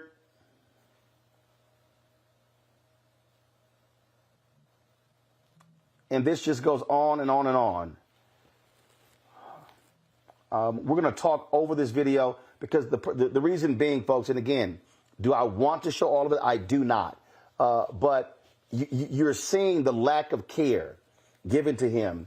And I want to see how long it takes for the paramedics to arrive. Brianna, just your thoughts on what we've seen. Absolutely. Or it seen. is right. It's apparent that there was intentionality, as Matt said, when the officers, I think there was 4 officers or 2 officers at least, who had his hands behind him. There were officers punching him in the face when he could not do anything back. And then it goes on and on. And when we heard the sound from the body camera, they kept on putting him up and said he's high as a kite.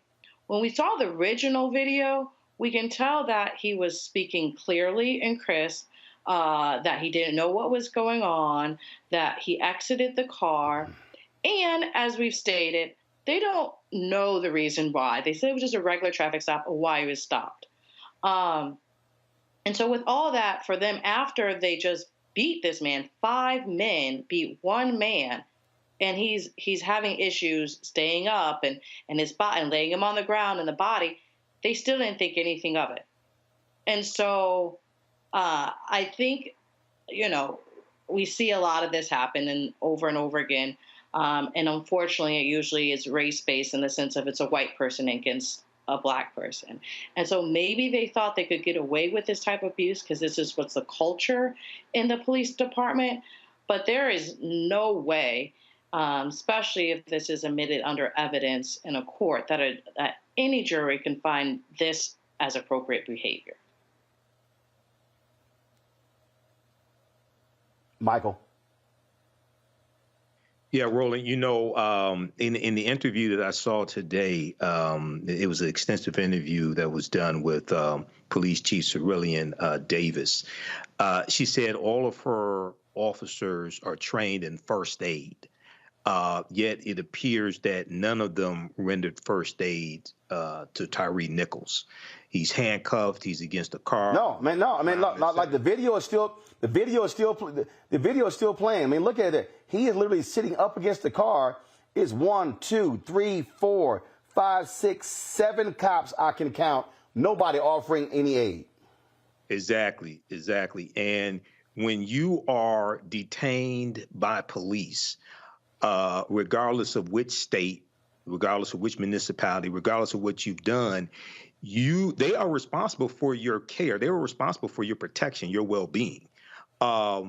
And we see here that they had no regard, it appears, for his humanity, for his life. So hopefully every last one of them are convicted.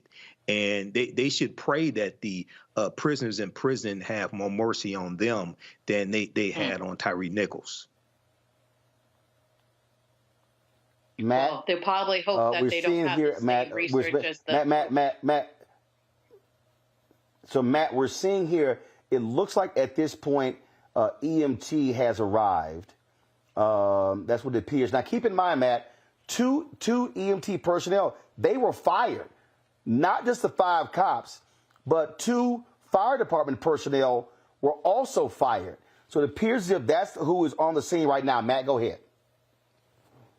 I'm sick, Roland, because it's just, it's appalling. Despite the fact that I do this for a living, this is just abhorrent. And there are a couple things I wanted to point out. The first thing is, I think more than 5 cops are going to lose their jobs for sure. I think the Department of Justice is going to bring federal civil rights charges probably against all of those cops standing there, because not only did most of them attack him, but none of them helped. They're just standing around laughing and joking. This guy's fighting for his life. I think there's going to be subsequent charges. And I think what we might see is if in the state of Tennessee you can have a jury trial on punishment like you can in the state of Texas, I bet a lot of these officers are just going to plead guilty and try to go straight to punishment to try to mitigate, what could happen in the guilt and innocence phase. But the problem that they have here, I mean, one guy went to his car and got a baton and came out with the sole purpose of beating this guy up. He wasn't there trying to subdue him. He was just taking swings like it was a baseball bat. And they're going to have, I mean, serious problems on their hands. If I were the DA in this case, I wouldn't let him make a plea deal. I would make no plea deals on this case. I would go to the jury and say, you need to tell the community what you think this is worth. And if this is, I guess it's second degree in Tennessee, I don't know, 15 to 60 years, my money would be on a jury giving them all the absolute max. I don't think there's any way that there's anything that mitigates this, particularly because this Mr. Nichols was subdued the entire time, and he was just literally trying to stand up. Normally what you see is they say they were fighting back, they were using force, whatever. He was trying to stand up, and they were taking haymakers to his head. So none of this is defensible at all, and I don't see how more officers don't get fired in the wake of this. I think they're going to all go to prison for a good long time. And it's going to be just like George Floyd insofar as there are going to be some who will be prosecuted for not stepping in. And then the feds should, in their investigation, charge all of them, and they're going to have federal and state charges. I don't see how you get out of that in this case. And the other thing is, very quickly, Roland, if you look at the position of the police cars and the fact that they didn't consider that overhead camera, look at where their dash cams are pointing. That is purposeful. That's because when they found him, they didn't want it to be recorded, right? Because this kind of thing happens all the time. They were wearing body cams. Obviously, I don't know why they were stupid enough to do this on body cam, but I think that's a purposeful thing. And if I'm a prosecutor, I show that that's even more circumstantial evidence that they were angry that Mr. Nichols, evaded their first contact with him, and they took out their anger by beating him senselessly. And you see here, so here you have a stretcher, but he's still not in the ambulance, Brianna. I mean, this video has been going on for a number of minutes. Yes, I wish we could get the audio in relation to this, because they are looking at him, they're flashing the lights, but they're doing no movement. I didn't even see proper vitals. I do not know what they're contemplating, but there doesn't seem any urgency at all in order to, they can tell, like, he couldn't keep his eyes open and so forth, to quickly put him in the ambulance and get him the medical help. Because it's evident that he needs some, even if they said he was high as a kite, he needed medical care. And so I'm not quite sure why everyone is still over him and not providing him instant medical care when the ambulance has been there for a while now. I mean, he's back on the ground, it's unbelievable. You see that right there. He's back on the ground struggling sideways. Carol, let me know. See if we can get Cheryl Dorsey or Reddit Hudson on. You're watching this, and again, it is unbelievable. It's unbelievable as we watch this, and just how shameful it is. And this, Matt, is why. This is why they move so quickly to fire them, and it tells you a hell of a whole lot. That and also shows you what happens when DAs want to indict, how quickly they indicted these cops and arrested them. Yeah, I'm watching this video. We're seeing his legs move. He still is not in an ambulance. Right. Yeah. Matt, go ahead. I was just going to say that, this is so far beyond the pale. It doesn't surprise me that they indicted it as quickly as they did. And that DA knows it would be political suicide to not indict them as quickly as they did. This is just ridiculous. And what I don't see is why they haven't indicted the others. I would imagine they're contemplating that. But this is a situation where nobody has clean hands. Excuse me. It's just disgusting. And I would imagine that these two EMTs, to your point, were fired probably very quickly for the same reason, because they're taking a pretty lackadaisical, approach to this, right? He's very obviously injured. If you saw earlier in the body cam footage, you can see the injuries on his face and the blood and all that. So how they have not secured him, I don't understand any of it. But I think the bigger thing to take from this, Roland, is all of these cops out here are acting like this is common fare. This happens all the time. None of them have any sense of urgency. They don't seem. Listen. Hey, Matt. When they all came and joined in, they knew what they were doing. They were like, hey, it's party time. Exactly. And, I mean, we're just kicking it, like literally like, oh, bro, my leg hurts, bro. I mean, they're just talking like they didn't just beat this dude senselessly. And that to me is indicative of them probably in this, whatever targeted task force, which I find officers want to be Rambo every time they're in one of these task forces. They want to show how hard they are. And I think all of them, to your point, wanted to jump in on this beating.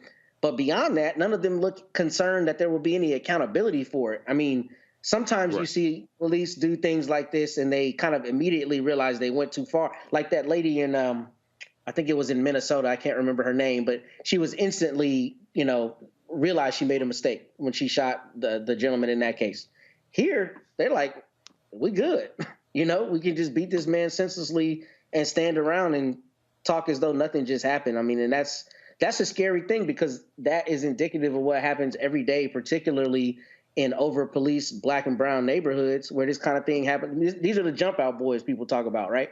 This happens all the time, and they don't feel like they need to even conceal what they did. It's just abhorrent, man, and it makes you sad to watch as a human being, to watch somebody treated, in a dehumanized way like an animal. Yeah. Hey, Roland. Yeah. Go ahead. Very quickly here. I think at least for the 5 officers who have been fired and charged, their entire history at the Memphis Police Department should be inspected with a fine-tooth comb because this probably is not the first time they've done something like this. They just got away with it the other times. And then also any complaints against them of police brutality, if they weren't disciplined, if they weren't prosecuted, what have you, that should probably be reviewed because this is not the first time these guys did this. Oh, absolutely. I mean, you see how they responded, and it is still shocking to me that this man is still on the ground. Right. They literally did not, Brianna, they had no regard for the injuries.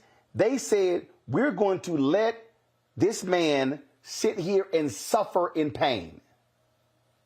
Yeah, I definitely believe it was intentional. They were upset. If you saw in the first film, they concentrated on their eyes. And one of the guys said, my knee has been hurting all day. And then as soon as I saw him, it went away. And that's what we call adrenaline. They were geeked at chasing him down. They wanted to start a fight.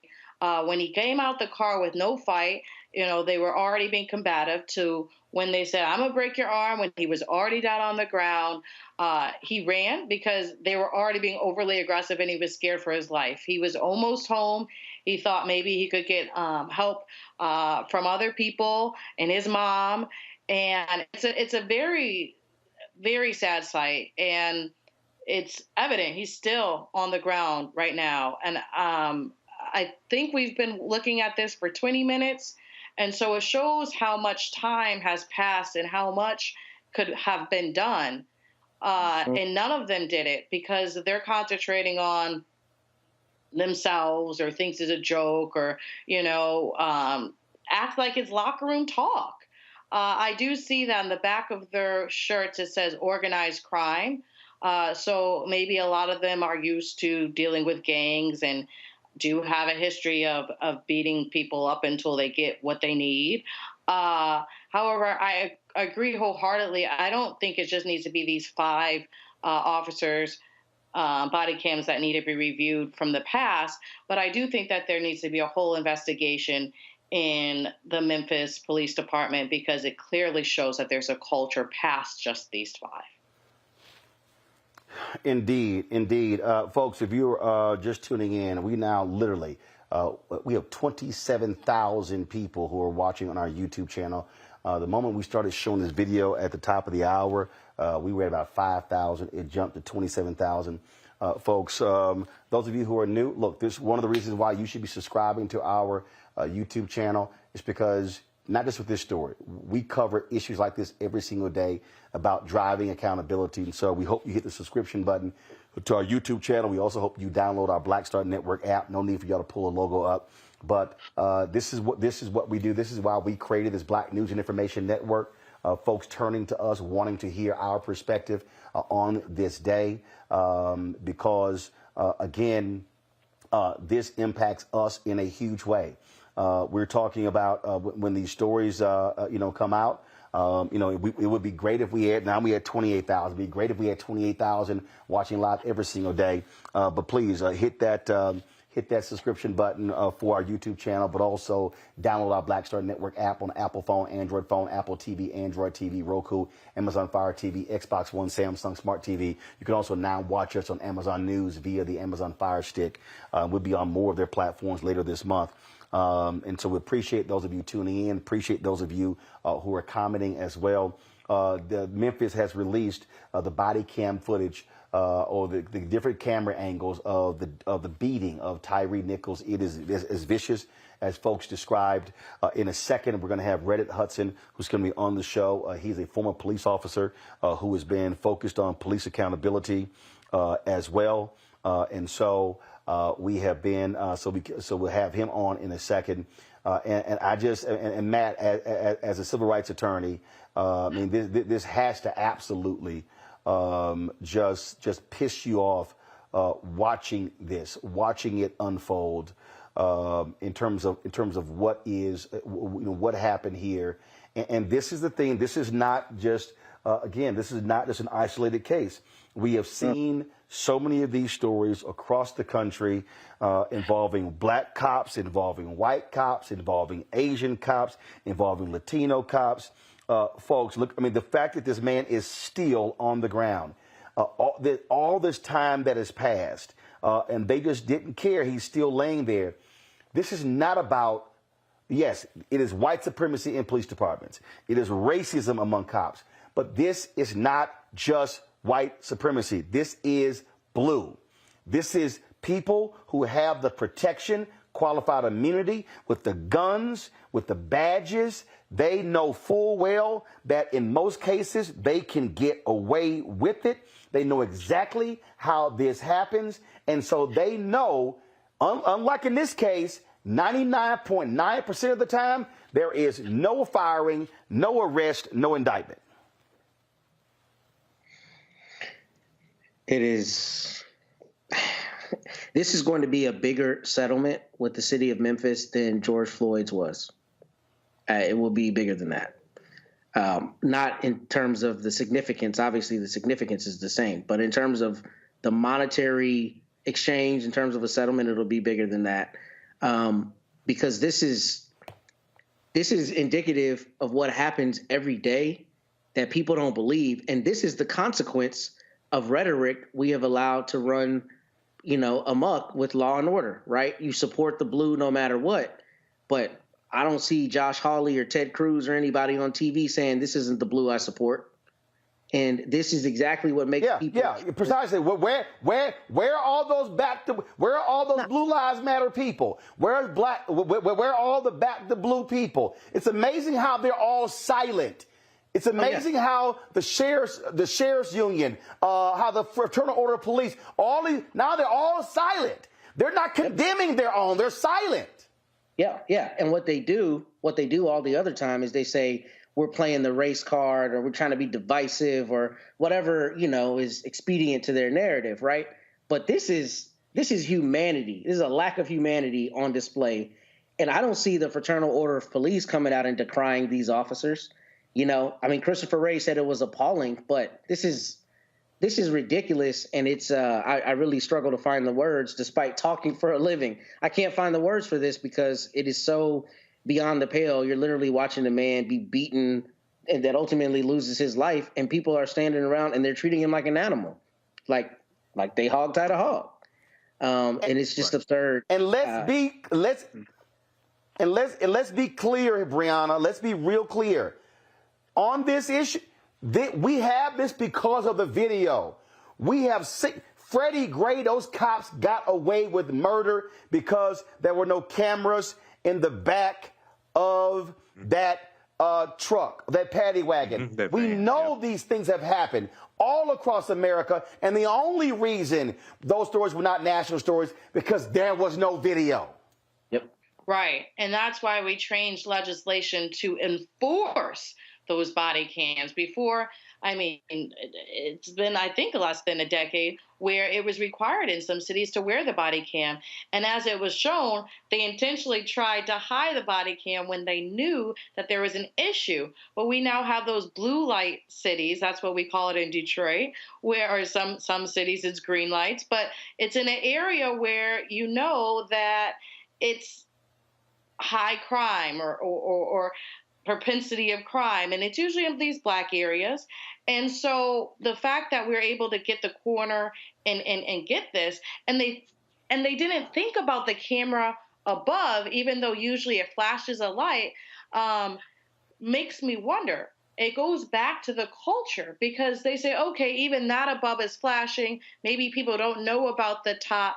Maybe the once you know, they see that he ran away or et cetera, and he's in the car and he's back in jail. No one's going to investigate that camera.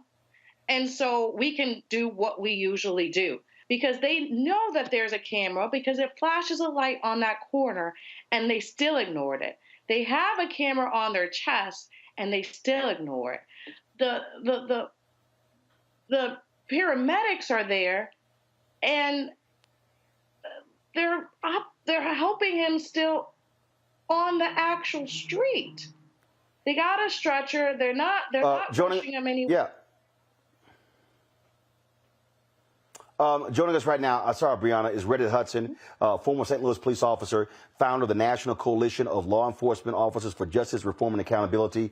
Reddit, we literally have been playing this video. It's been going now in almost 20, 30 minutes. And that man is still there. He is still on the ground.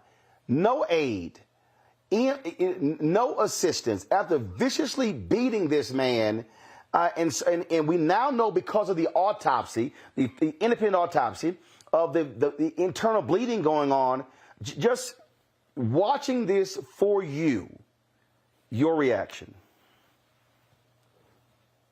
Man, Roland, it's devastating to see brothers who have internalized this white supremacy that comes with police culture. And to see them exercise that power over this brother and then fail to render aid in a timely manner, you know, it's beyond disappointment, man. It renews, I think, in all of us the sense that we have serious work to do, man. This police culture is something that's gotten out of control. Too many times we see that everybody can engage and abuse police power. I've said it to you before. White officers, black officers, Asian officers. What stays the same is who they abuse. Black people without resources, without voices, black bodies, because that's the way the system is structured. You understand inherently that we can do this to these people, and you expect to do it with impunity, but that blade cuts both ways, as these brothers have learned. It don't work like that for you. Ain't no police union members getting ready to say shit for you, man. They ain't coming to your rescue. They're not getting ready to stand up for you. You can align yourself with that culture, but when you fall out, they leave you where you are. The standard is the same. It's always a different response for black people in both settings. It's sad, man. It's sad to see these brothers do this, and I'm deeply disappointed. Of course, we've got a whole lot of racists who are flooding our YouTube channel. We are blocking them as fast as possible. Keenan, if you're watching, put the live chat on slow scroll, and then that way it is very much easier for us to do what we have to do. Reddit, you know, look, you have been out here fighting against this type of stuff for a very, very long time. And I said this today, and I still believe it fundamentally. What President Joe Biden should do on Monday or tomorrow or Sunday, he should announce that he is calling Kevin McCarthy, Hakeem Jeffries, Chuck Schumer, Mitch McConnell to the White House, have families of police violence there, and say it is by the 3rd anniversary of George Floyd's death, we should be passing the George Floyd Justice Act. This should be the #1 priority of the White House. The president needs to lean in and have the families at the White House sitting across from them and saying, get this done. Agreed. You know, we've been down this road so many times, man, just generation after generation. Here we have an opportunity, post Mike Brown, post George Floyd, now this situation, to really make dramatic change if the will is there. And I know some people lose their will in the face of the establishment telling them that it's never any really big deal when we are murdered this way on the street. But the country is changing, and our position in it should change, and our opposition to this should only increase, man. Don't let anyone discourage you from the reality that this system needs to be remade.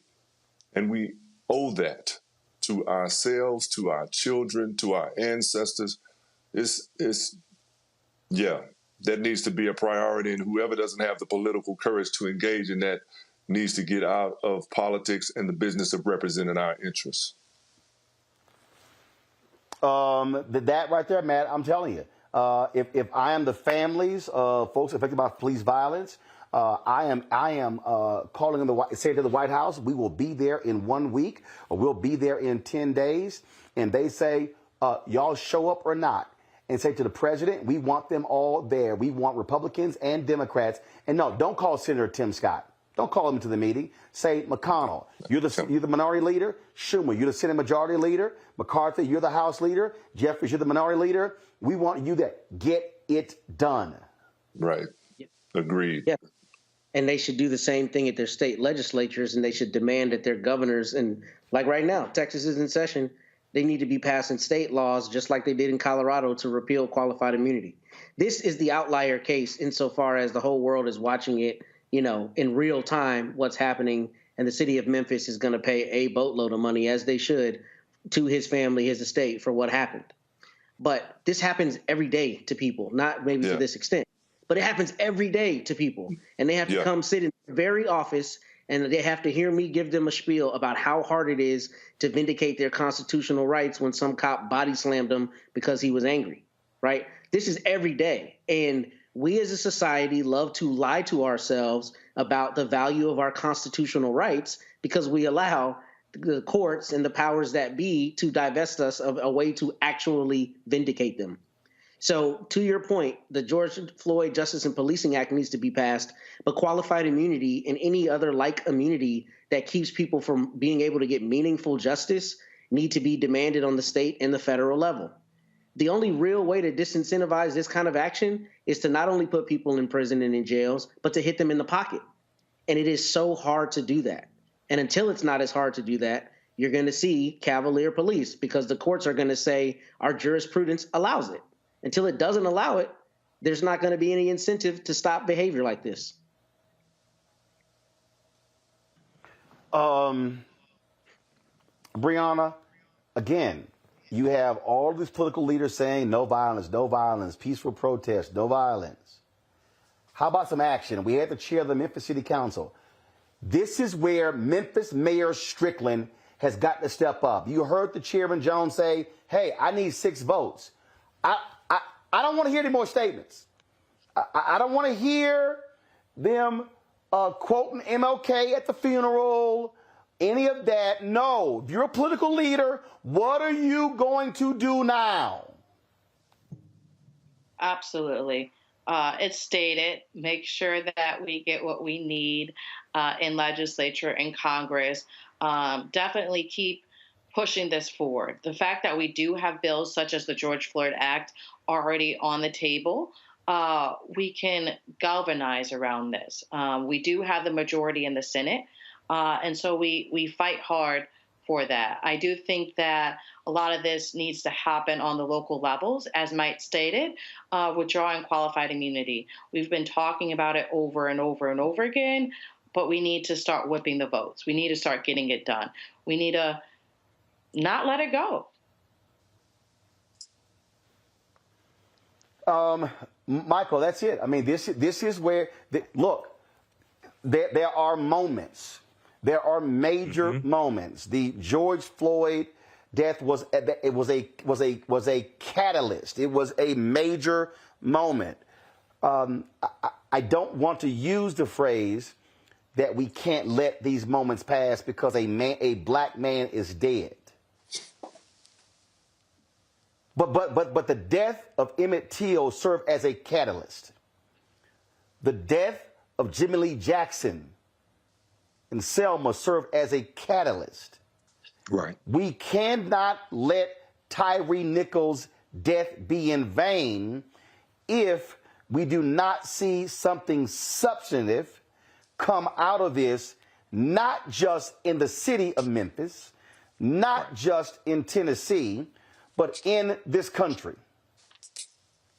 Absolutely. You know, I totally agree with this. And it goes back to what I said a few minutes ago. I agree with you saying that Biden should call for the leaders of the House and the Senate to come to a meeting along with the families. And I would say also along with the Fraternal Order Police and the International Association Police Chiefs. They should be in that meeting as well. And the reason why I say that is because the George Floyd Justice and Policing Act would have rescinded qualified immunity, number one. Number two, those two police unions, they came out September 25th after Senator Tim Scott blocked the George Floyd Justice and Policing Act and lied and said that it would defund the police. They came out and said that those two unions came out and said they supported the George Floyd Justice and Policing Act. And one, and two, it does not defund the police. And they talked about how it would give added protections for citizens, but also protect police at the same time. Now, in addition to what I just said, white families who have unjustly lost loved ones to police killings, they should definitely be in those meetings as well. White mothers who unjustly lost loved ones to police killings, they should be in those meetings as well, because oftentimes this gets passed off as just a black thing. It's not just a black thing, okay? It's an American thing. So I totally agree with you, and we should push to make that happen. The bill passed the House of Representatives 220 to 212, okay, March 2021, the George Floyd Justice and Policing Act. And so you got to get it through the House again and get it through the Senate. But we cannot let this moment leave us, okay, and not get that bill passed. Reddit, this is really what it is. At the end of the day, we've got to see some action. You have to. I mean, we've been past the point for talk. We were past that point pre-Mike Brown. And to the brother's point, yes, this happens to everyone, but I think it happens disproportionately to black people in this country when it comes to a lack of accountability in the aftermath of people abusing our bodies. So, yeah, it has to happen. Roland, I'm going to have to jump off. You know, I'm always one to be... Understand? Well, yeah, well, No. I understand. We're live here, and I'm live here in Denver. I'm actually supposed to be going pick up this award. I told them got breaking news. So Reddit, I appreciate you joining us. Yes, thank you so very much. Anytime. Also, I just got to make time for you. Yes, sir. I appreciate it. Thanks a lot. Yes, sir. Also, folks, we're about to bring on someone from Noble in just a second. I just got a note from my producer that the folks at Greater Friendship Baptist Church in Daytona Beach, they have voted against allowing us to have the community forum for Bethune-Cookman at their church. They agreed to do it. Now they voted against that. We'll be finding another location in Daytona Beach to do it. Trust me, we're working on that right now. But you see what happens when you start demanding accountability. Folk get scared, and that's exactly what happened there. So I'll let y'all know what happens with that. Do we have Brenda Goss Andrews with Noble? Okay, call her right now. So, folks, again, what we were showing you has a video run out. Pull that because I still want to know.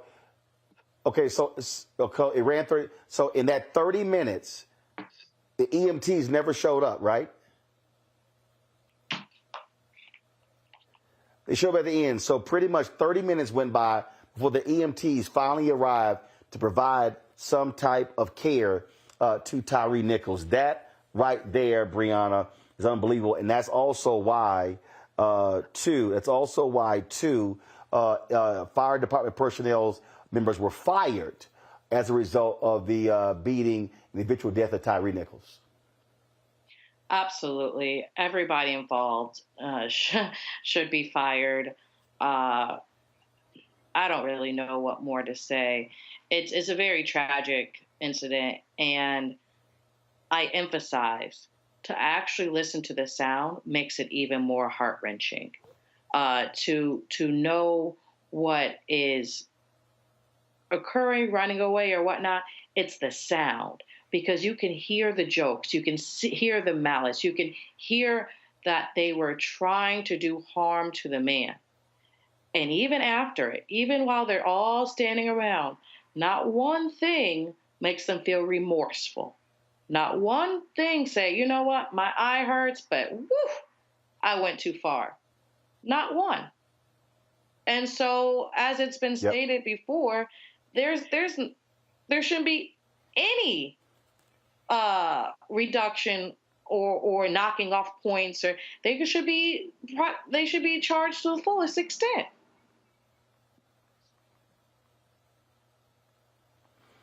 There are protests already happening in different parts of the country right now, Michael. That's what we expected to take place, and as it should, because this is not a Memphis issue. This is not a Tennessee issue only. This is a national epidemic in this country. Yeah, and this should be a organizing point.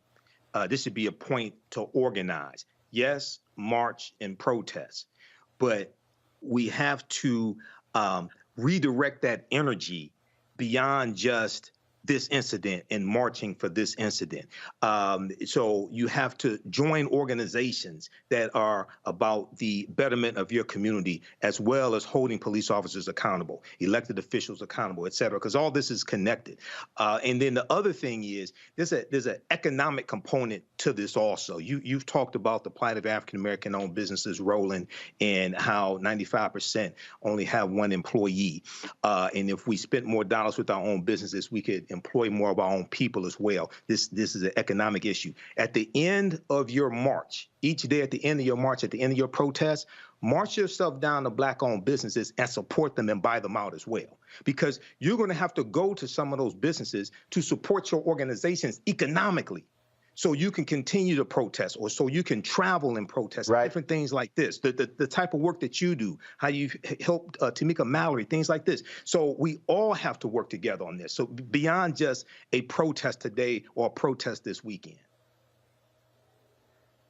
Folks, you see the folks gathering there in Memphis and other parts of the country. Hold on one second. Joining us right now is Brenda Goss Andrews. She's the president of the National Organization of Black Law Enforcement Executives, known as NOBLE. Brenda, glad to have you joining us. Just share with us just your thoughts as a law enforcement executive looking at that video that's been released by the city of Memphis of these 5 Black officers viciously beating Tyre Nichols. He dies 3 days later of his injuries as a result of that. Those officers have been arrested, indicted, and fired. Thank you. Thank you, Roland, for having me on the show. I did have an opportunity to see the video and take some notes. And one of the things that struck me the most was the fact that they were aggressive from the very beginning. They escalated that situation. Usually we have what we call a force continuum, where you escalate as the need, but they started that encounter on 100. They came out of the car, cursing and grabbing him and asking him to show the hands, tasing him, and one officer got tased himself. And then when he broke away and ran, they continued after him.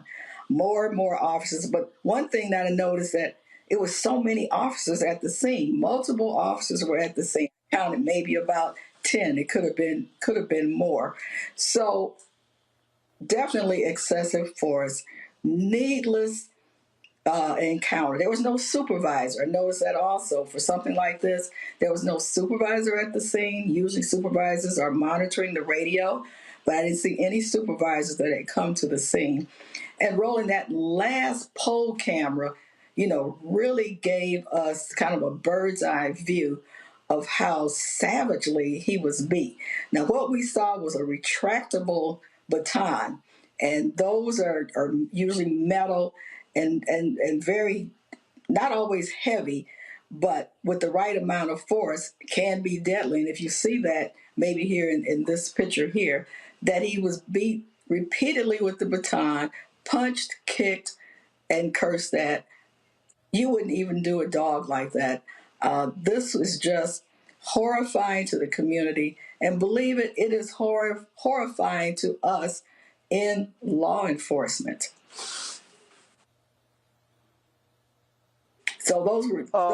I have said, Brenda, that as a result of this, President Biden should call congressional leaders to the White House, sit across from families of victims of police violence, and tell them in the eye, get the George Floyd Justice Act done by the 3rd anniversary of his death. This is where leaders need to lead. And I agree wholeheartedly. It got stalled out before, Noble has had conversations about this. And we just have to stop just talking about it. And we continually say, oh, this has to stop. But then we don't do anything to stop it. And this would be an opportune time for everyone to come together and pass the George Floyd bill. It is so much that needs to be done. Police reform, and the vast majority of police officers are good officers. We don't see this all the time, but when they're bad, they're really bad. And I'm encouraged that the Memphis Police Department did take swift action. They did make decisive action, and they were terminated, and the prosecutor, indicted. So that is hopeful that we're not seeing those times when people are actually waiting for days and weeks. We don't hear anything from the police department. The video footage is not released for weeks, and months. So I praise the accountability and the transparency that the Memphis Police Department has displayed. You have the police chief there. Obviously, she's been very aggressive. Chief Davis speaking out against this as well, and so we have certainly observed how she's responded. And again, based upon seeing this video, these 5 officers were fired. They've been indicted and arrested. There's some other officers who should also be fired for their actions on that night as well, because it wasn't just those 5 that night. Absolutely, and I think that's what surprise. I won't say it surprised me, because I've done these type of investigations. I retired from the Detroit Police Department, and I have done force investigation. One thing I always knew, that you have the responding officers, then you have what I call the onlooking officers that respond. They don't get their hands dirty, but then they don't do anything either. So it'll be interesting to see, as we go on with this, just who else might be implicated in it. Duty to intervene was a key thing that I noticed, from the George Floyd. The ones that were holding him down, and then the others that stood by and let it happen, and they're just as culpable. And I saw a lot of this in this video. Like I said, I counted maybe about 10 officers that were maybe involved in this. It could have been more, but how they were standing around behind the car, failing to render aid, or failing to stop their fellow officers, from continuing with this barrage, of beating. Something has to be done, Roland, and I agree. And we just have to stop talking about this now and really, really do something about it. Indeed. Brenda Goss Andrews, president of Noble. We certainly appreciate it. Thanks a lot. Thank you so much for having me. Good night. Thank you very much. Thank you. I'm going to go final comments from my panel. Brianna, you first. Yeah, so we keep on saying we need to get something done. and it's a larger issue. We can organize now. And one thing that's simple that we can do specifically for Tyre and in Memphis is urge the Memphis City Council to make changes. I know Color of Change is organizing a petition. You can text 55156. Text TYRE to 55156. And they're really focusing on giving letters to City Council to force that these pretextual stops cease from happening, and to also allow for a civilian response unit. He was calling out for help, to have a civilian unit to help in this situation. And honestly, there needs to be some more research into the organized crime unit. Maybe get rid of it, maybe see if there's a use for it. But there definitely needs to be change within this police department, and we need to galvanize it. We need to show that we all care and that is important, and sign the petition for Memphis City Council to make these changes right away. Michael. Roland, once again, thanks for this coverage and for this platform. I would say we have to get involved in organizations in our community that are holding police accountable, holding politicians accountable, because usually the mayor appoints the police chief sets the tone for policing in the police department and what's permissible, et cetera. And then, this has to continue. This requires organizing, and actually changing policies, not just at the federal level, but the state and local level, because the majority of control over policing is not at the federal level, it's at the state, local, and city level as well. So this requires organizing and policy changes, laws change at all levels. Okay, so we have to see this through, not through just a weekend or a month, but we have to see this through till we get the change that's needed. Matt? I don't know, because we always say the same things and we have the same ideas, and that's not to eschew what Michael and Brianna said. I think they're all appropriate, but I don't think there will be real change until the government is afraid of the people. And I don't think we should have January 6th. I'm not going to advocate for anything like that. But I think if there are recall motions that your state allows, people need to sign the petitions to do that. If there are, boards that you can be on that make lower level city decisions that don't rely solely on politicians, we should be on them. Because the reality is this, that people respond to fear and they respond to force. And that's unfortunate, but that's the truth. And hoping and wishing and prayers and well wishes is not going to get it done. It doesn't get it done. It didn't get it done after George Floyd. No matter how shocked we are by some of these things, until we have a response that basically cannot be denied, we'll be in this position where we're trying to figure out new ways to strategize. And I don't have the answers. I don't purport to have the answers. But what I do have is the evidence that it's fallen on deaf ears. So until we hold our politicians accountable in a way that they have to be genuinely afraid that they will lose their jobs or be prosecuted for dereliction of duty or whatever it may be, we're going to be in the same place.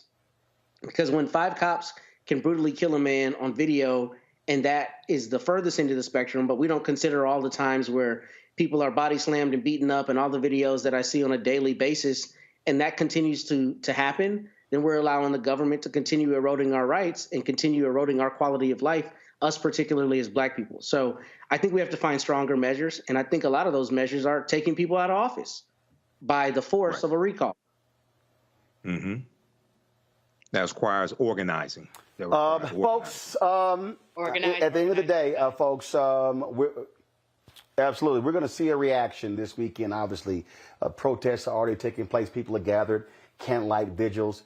But at the end of the day, what do you do now? What happens next? Mm-hmm. It's real easy for us to sit here and again, folks show up. But remember, millions across America, across the world showed up on behalf of George Floyd. Yet when Congress was debating, when they were going through the negotiations for the George Floyd Justice Act, where were those people? I know where Black people were.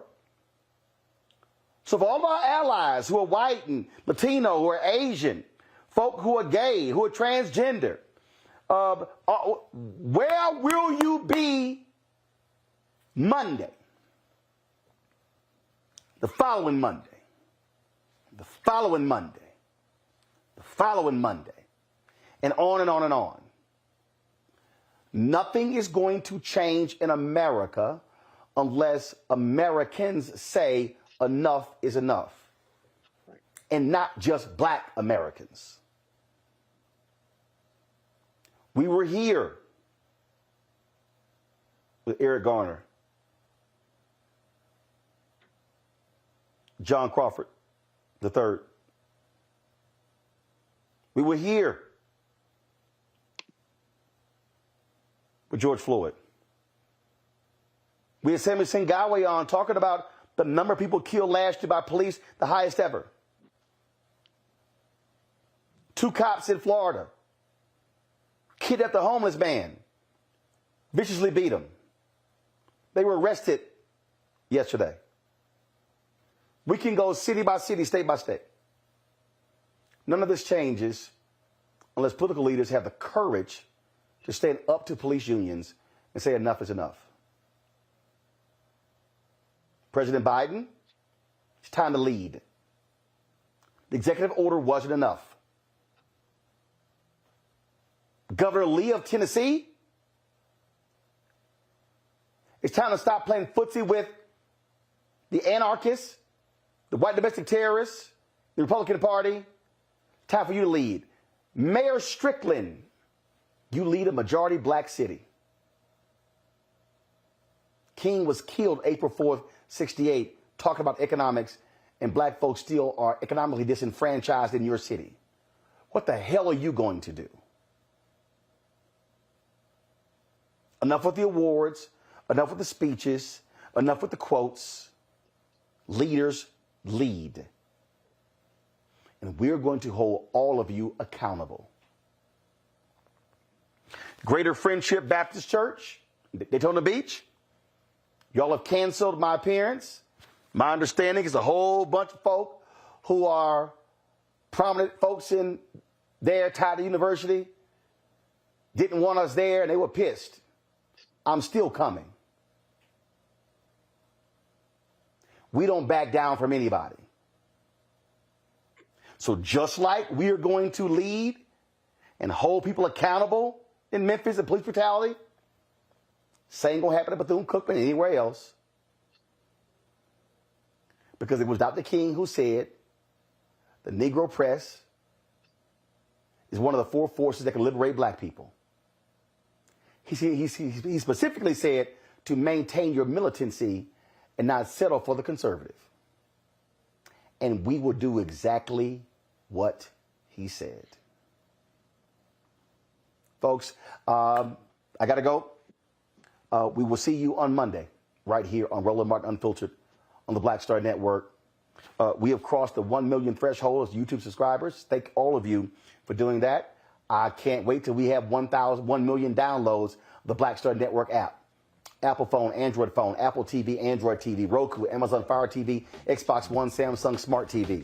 You can also watch us on Amazon News as well. Please support us financially. Your dollars allow us to be able to travel this country to cover the stories that matter to you. Cash App, $RM Unfiltered. PayPal, R Martin Unfiltered. Venmo is RM Unfiltered. Zelle, Roland at RolandSMartin.com, Roland at RolandMartinUnfiltered.com. Send your check and money orders to P.O. Box 57196, Washington, D.C., 20037-0196. And, of course, get my copy of my book, White Fear, How the Browning of America is Making White Folks Lose Their Minds, available on all platforms. Download it from Audible and get it on Amazon, Barnes & Noble, Target, you name it. Folks, I'll see you on Monday, barring anything happening this weekend. If so, we will come back live for a special edition of Roland Martin Unfiltered on the Black Star Network. Holla!